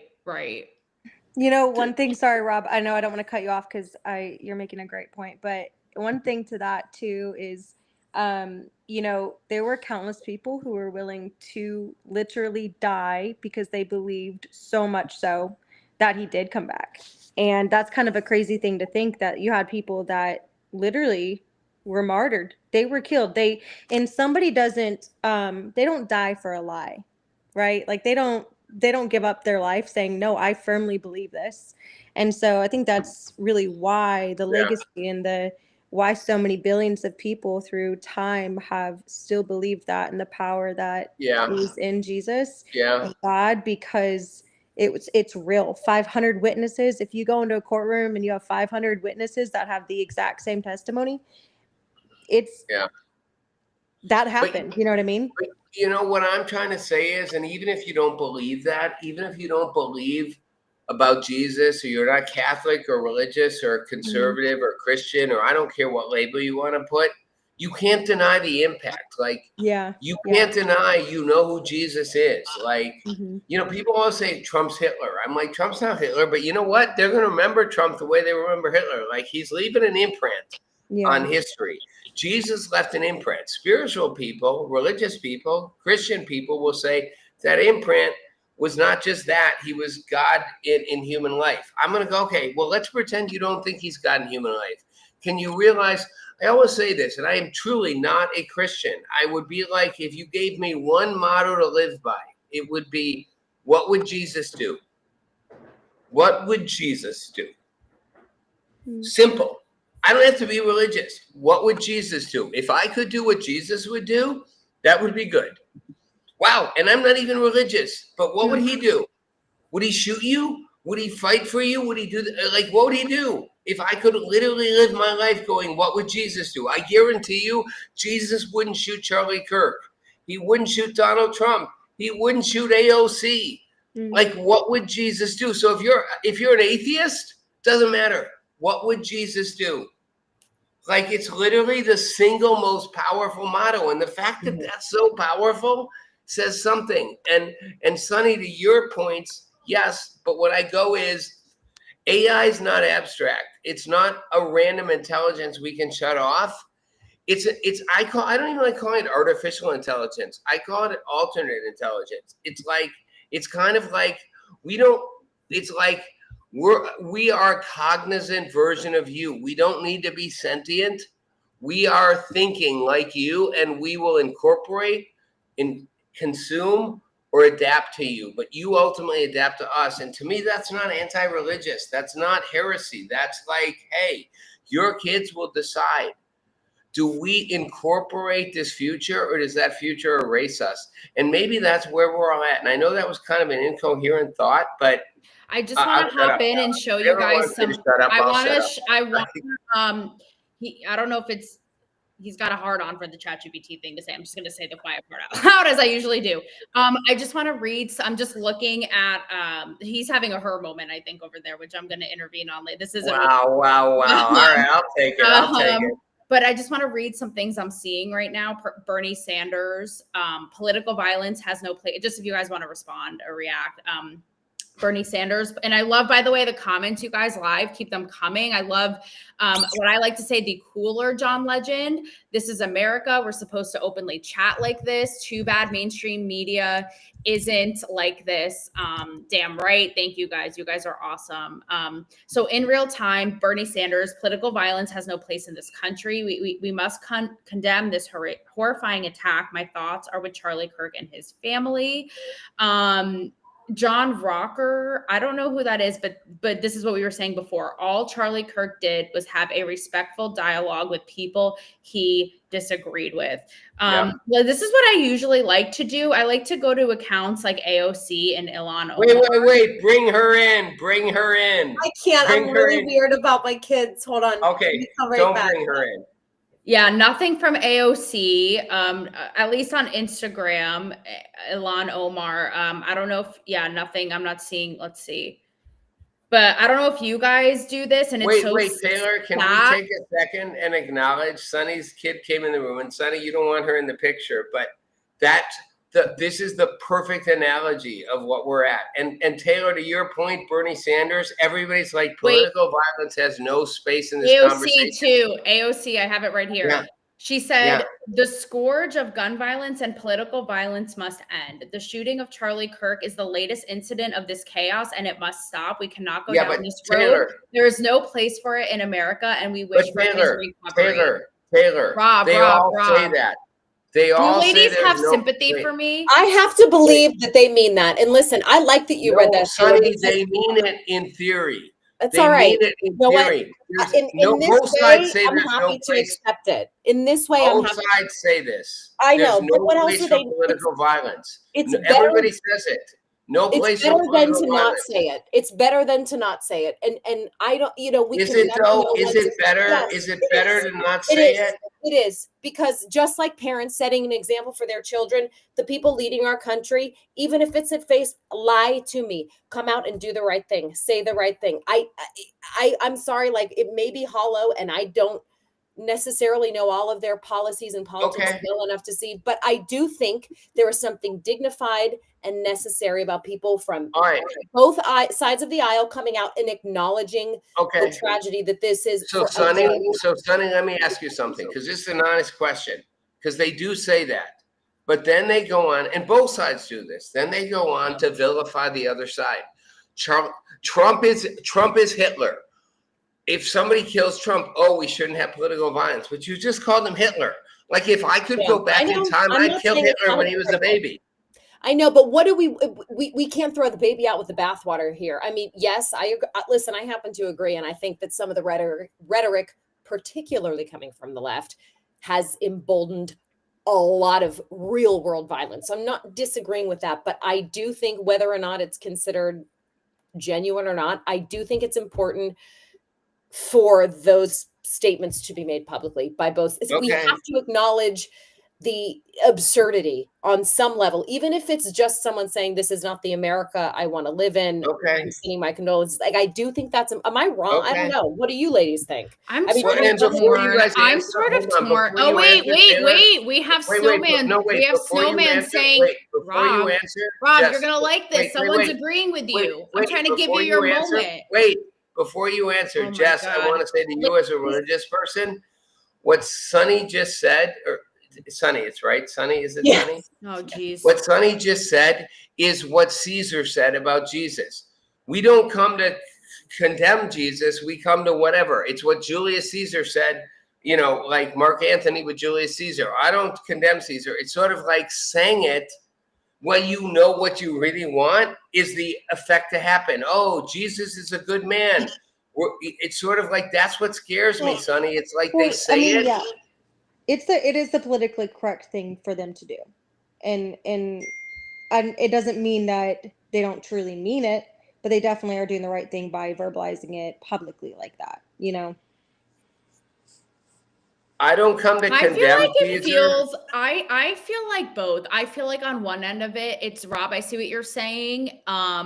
It is like, it feels lip servicey because it's just, again, you guys should be ashamed of they should be ashamed of themselves. Like they're so hateful, incite all of this. Like, with their rhetoric and their words, and then suddenly it's like, this is bad. It's like, practice what you preach and walk the fucking walk. It's like, I'm over it, you know. But Sunny, I get what you're saying too, of, you know, it's something, It's but something, I well, just you want to, know- I'm all about people like walk the walk, be about it. And it's like, these people Yeah. are also inflammatory with the speech. And now suddenly it's like, you know, again, Trump, they villainized Trump. Again, same thing with Charlie Kirk, regardless of how you feel about him. They demonized, villainized, made him a monster. Incessantly, we were seeing it in our sleep, and then someone shoots at him and they're like, we can't have this violence. What did you assholes expect? I know. Well, that was, yeah. I mean, and listen, I'm not, it would be a longer, better researched conversation to like really look into what these politicians are actually doing versus what they're saying. But when we stop, like everybody talks about playing the game, I'm sick of the game in Washington and the swamp and this, on some level, basic human decency in society is about playing by the rules a little bit. Like we show up with an there's an unstated sort of set of expectations that you behave decently, and I do think these public apologies are just part of that basic game that they play. We will never know what's in their hearts, but I know I don't want to live in a world where the basic game is not even played, because that's a good point. That's a good point. And I gotta apologize, you guys. I'm not trying to mansplain. Competing with three smart women is powerful. Like, I'm competing with three, and everybody watching right now is like, that's right, you gotta fight your way to shut that dude up. But I'm like, I got three smart women that everybody would rather listen to and watch more than me. I'm just squeezing in the point here. Like, we have one legend who said it's all good, it's an emotional subject, so it's okay, it's all coming out here. Jess, what do you think about these people saying these things? Oh, to them making these comments. That's like, there's no place for political violence, like the AOCs, the Bernies, etc. Like this, we don't come to kill Caesar, we come to revere him. Literally, when they were walking Jesus out to the cross, the Roman emperors. Rob, I didn't know your name was Jess. Is this new? Sorry, Jess. He's getting everyone's names mixed up, including his own. They're like, look at your Christ. Did you hear what Jess said? He's getting everyone's names mixed up, including his own. So hats off. My thoughts on it. So I've been trying to set up my little thing here so I can not hold my phone up.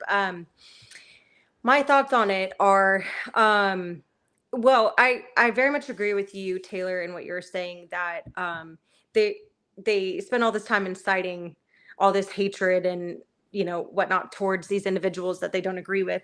So it doesn't really make sense or line up to them now calling it out and saying how horrible and horrendous it is, whatnot. When this whole time, I mean, it's the reason that people they're being filled with so much hate because of the people that they follow and that they listen to, and these leaders that are speaking on this, and then they're having that program into their mind. So I don't know if it fully, and we don't know their hearts. We don't know them personally, so we can't say for sure that they definitely don't mean that. But it doesn't really line up. It doesn't really add up or make sense for them to, you know, yesterday be speaking out against these people and disagreeing with them to the extent that they do, and then turn around and say, oh, this is horrible, we can't stand for this. It doesn't add up to me. And Jess, we all know that AOC has watched this, any of them being in their mind, like shitting their pants, like this could very well be me. And I hope that this is a wake-up call, because that's a really good point, Taylor. Because they have played such a part in creating this toxic, horrible, hateful, violent climate. And okay, again, I'm going to say the quiet part out loud, but does it take something like this happening to quote one of their own to be, but then again, they'll never look in the mirror and go, we've been riling this shit up in the media for years. They'll just point fingers yet again and go, you bad, fascist, hateful, da-da-da. Like, what I'm getting at is I don't know what it will ever take for them to look in the mirror and see. All right, Taylor, can I answer that? If AOC got shot, again, I don't want anyone to shoot No, AOC. of course. This goes But if without saying. AOC or anybody like her got shot, the left's reaction would be gun violence is unacceptable. This is why we've said there should be no more guns. when Charlie Kirk gets shot, they go, "Oh, this is horrible. We shouldn't use violence." And to Jess's point, so true. yet you literally encourage them. Why wouldn't you kill the epitome of the devil? If the devil showed up in Jess's house tonight, she'd fucking kill the devil. Like, why wouldn't she? You'd fucking kill the devil. You'd be stupid not to. That's so You just made these true. people out to be the devil. That's When so somebody true. kills them, that's what you told them to do. That's They're so, fucking Nazis. They're so evil. true. They'll destroy humanity. Of course you should take them out. It's almost like you've given a gift to the future. And then it's Well, like, and you don't they're want political encouraging. violence. I don't buy it. I don't buy it. We have with social media. I mean, after Trump got shot at, all these different people are online, on their accounts, and number one, of course, they were hoping very much so that he was actually killed. But then when he wasn't, and it came out that he survived it, you had people coming out saying, "Oh, well, someone needs to step up to the plate and make this actually happen," and then that's going around. So you have all these people that are encouraging it, in these groups of people that are encouraging the violence as well. And so when all you're hearing around you is, "You should do this, this is the right thing," you start to believe that, and you start to believe, "Oh, it would be the right thing to kill this person because I would be a vigilante and doing good for humanity." Yeah. I mean, and Sonny, to your point, what you were saying, and even when your kid started to come out, you pushed your child away because you're smart enough to go, I don't want to put my children in the line of fire. Like, that's not my job. But you've been a public personality at some level. You see this from both sides. It's sort of like, I'm not going to say anymore. You know what I'm getting at. Yeah, no, and I mean, people will forever pick and choose what words they want to hear that come out of your mouth, and they will rearrange them in ways to completely nullify your intent. But that's why I also want to give people the benefit of the doubt when they speak, because I have been on the other side of people interpreting my words in a way that, I mean, anyone on social media really has at this point, where people will cherry pick things and claim to know your heart or your intent or whatever. Words matter, actions also matter. But the more we play, it's tempting. Believe me, I want to play the game too of like, oh, well, if it had been the other side, I could, I'm Italian, I'm feisty. I want to fight. All I want to do is fight with people all day. But I start to think, I feel seen. Wouldn't it be hypocritical of me to embody that same No, that's fair. That's posture, fair. right? I mean, you live it. That's fair, Sonny. Yeah. I mean, we have to be more. We have to be bigger than that. No, I know. And why it is my instinct to go, not just for petty tit for tat, but to go, what if this was an AOC? What if this was a whoever, is the root of it, which is, again, what we're seeing, the lip service, the pandering, the virtue signaling, but the deep-seated dark root of this issue, which is the hate, the rhetoric that, let's be real, both sides are guilty, but it really, especially in the mainstream, entertainment media, really comes from that side. I really just want to highlight some comments here if you guys want to address any of these. This is kind of what we were getting at before.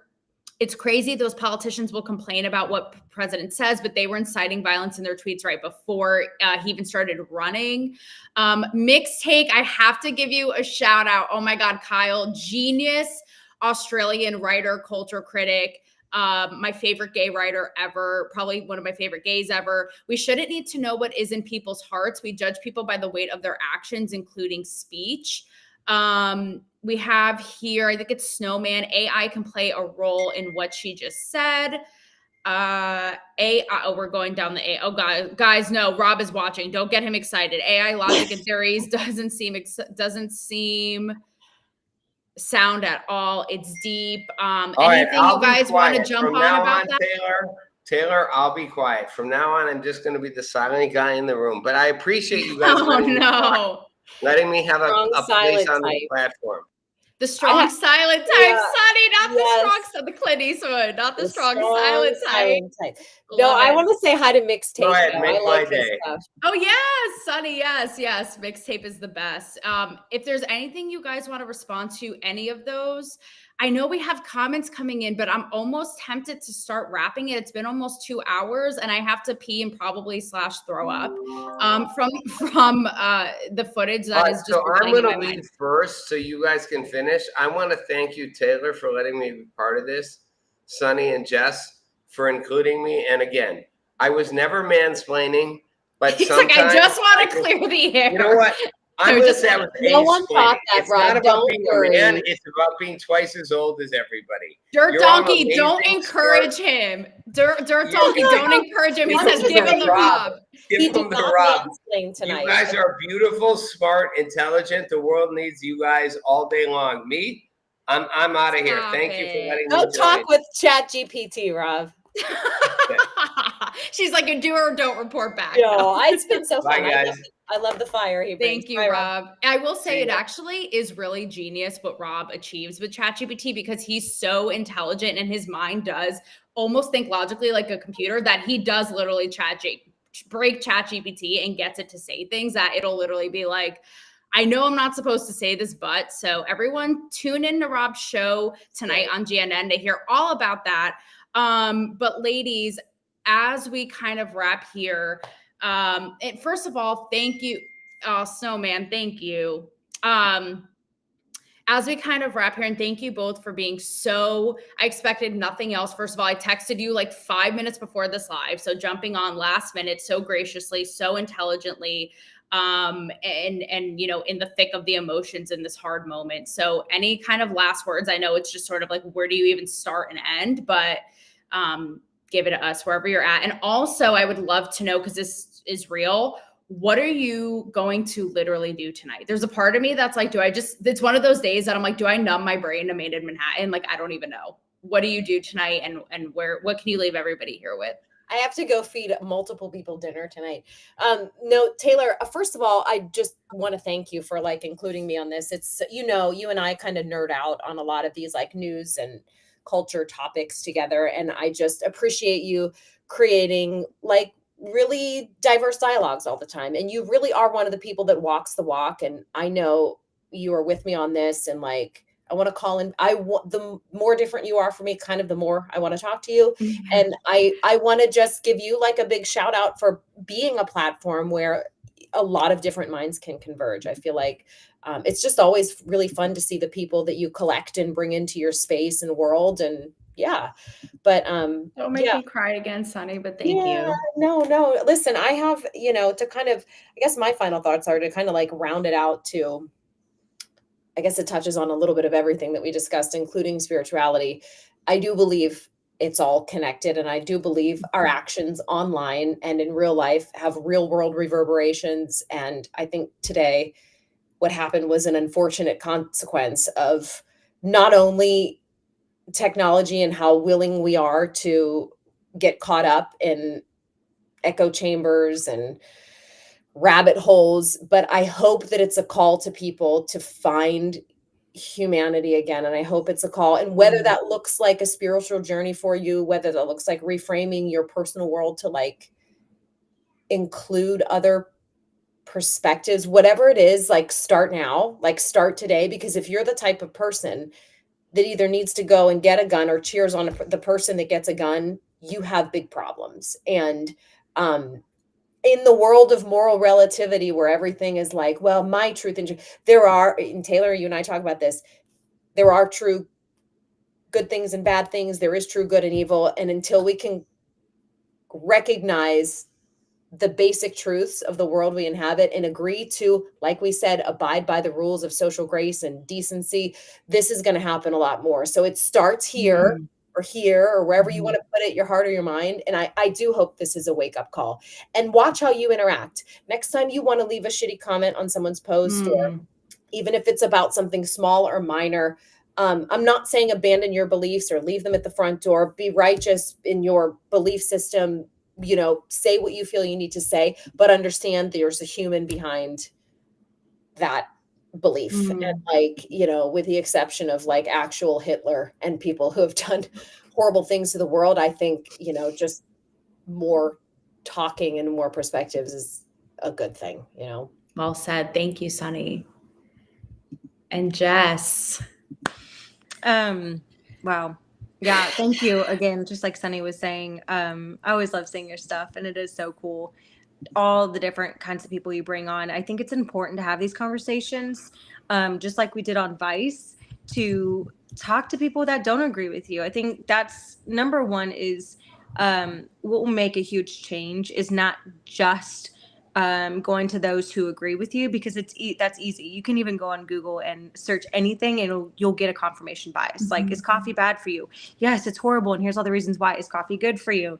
Yes. And here's all the reasons why. So to branch out and really try to form an opinion for yourself, you have to go elsewhere than what you're being fed. So our algorithms, they're literally made to show us exactly what we want to see. And if we don't go outside of that, we're never going to find the true truth, and we're never going to think beyond what we're just being fed.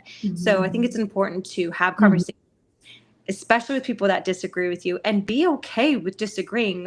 Like I said, Taylor and I, we don't agree on everything perfectly, and that's okay. And it's good and it's healthy. And the best part is that we can still be friends. Can I also say, love each other. It makes me like actually in a backwards, it like makes me respect the person more because I'm like, they're a free thinker. Cool. They don't think like me. I actually am like, all right, earn a strike. I actually love it and welcome it. So yeah, absolutely. And I think that will truly make a huge change is when we go outside of ourselves, go outside of the algorithm, go outside of even our groups of people. I think it is important to surround yourself with people who you want to be like, whether that's financially, business partners, or if it's someone, with faith, like similar faith. It is important to keep those people in your inner circle, because you become who you surround yourself with most. But it is really important to go outside of that too and have open conversations and dialogue, and for people to get to the point that,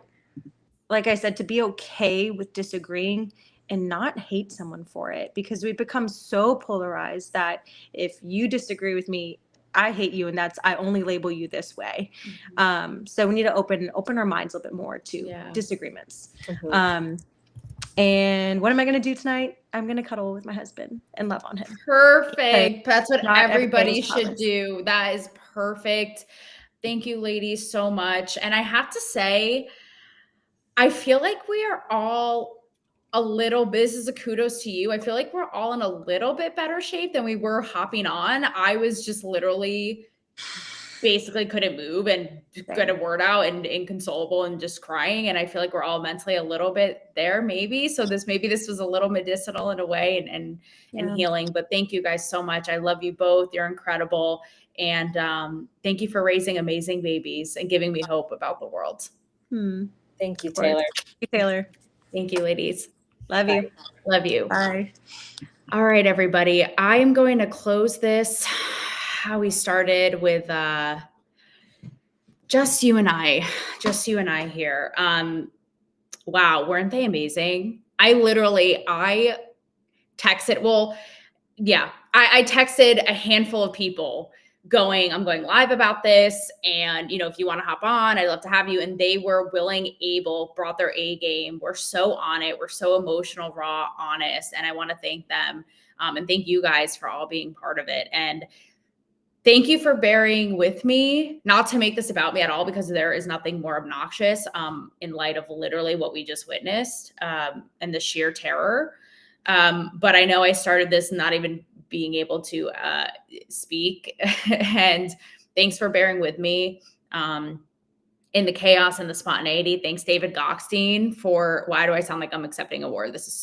I'm sorry, this is so insufferable. But thank you, David, seriously, whose network this is, because he was like I said, I was sitting in that coffee shop beside myself, and he was like, just go, like, bring it on the mic, be raw, be vulnerable. I'm like, no, I'm normally polished and I have a whole little rundown. And so, and he was like, this is what people want to hear. It's raw, just take that and do it. So thank you guys for being along on that journey. And your comments were so on point, so honest, and thoughtful and civil, and also gave me hope, because I was feeling really existential today already. I swear something was in the air this morning, thinking like, what is the point of all of it? And so this does give me hope.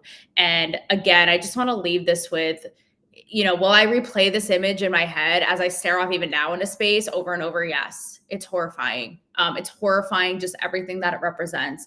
His age, his boldness, regardless of how you feel, political views, freedom of thought, speech, and it just being massacred in such a gruesome way in front of our eyes that literally I thought it was AI. I thought it was fake. I was like, I can't believe I just watched that happen to a human being. And again, for what he did.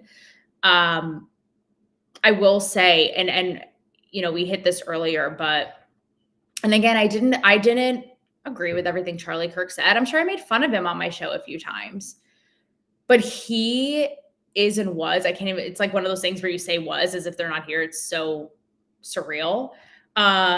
He was a fucking legend, and doing what I do, what we do, and having the discourse and communicating and influencing people's hearts and minds. Yes, John Legend, Dave knew what the people wanted and what was up. The way that, again, he represented what is so missing and why our culture, our psyche is so sick and broken, which is just discourse, which is just challenging, hearing another view. And he did it so masterfully, such a class act, so funny. And I don't know truly who will, I don't want to say replace that because he's his own legacy. On the search, he's a great man. Yeah, again, like regardless of politics, I think you can objectively look at that and go, this man was out there. Again, even to how it happened today on a college campus with what looked like almost hundreds of people watching, like influencing and motivating and moving young minds. How bold and brave when so many people rant and rave on these TikToks, on these social, all day long into the abyss behind their screens and write the nastiest shit. And he had the courage to go and do it in person, face to face. Who's doing that? And for that, I will always pay him such respect and revere him, and doing it in such a bold, again, smart, sometimes funny, classy way. Hearing other views, saying his views. I mean, that's what America is about. And it's like we almost saw quite literally a death of that today, of that piece. And even though I was existential, even though my battery is dying, I think we should actually, what we can take away from this is to, again, regardless of political views, I don't care if you disagree with me, with anybody deeply, is to allow him to pass the baton to us. And so his death wasn't in vain, and to make him proud and to keep the discourse, the dialogue, challenge, openly hearing other views, openly saying your views. I, for one, and I can say, and that does give me hope. And I don't know about you guys, and as sickened and as horrified, and as much as I want to go drink right now, which I wish you guys were all here, we could. Again, and as existential I was feeling and hopeless, it actually does give me hope. Like, I, for one, will not let this be in vain. And I hope you guys won't either. You guys are amazing. Thank you all again, and take it easy tonight. Obviously, I will not be doing a live show. This was it for 2 hours. I will be back tomorrow. Tomorrow and Friday, I think I have some great guests. So you guys are amazing. Hang in there, and you know where to reach me if you need anything in the meantime. Thanks for bearing with me. And exactly, on church, we'll leave it on that. Be able to have the conversation. Good night, guys. Be well. Oh, yeah, and free speech. Free speech.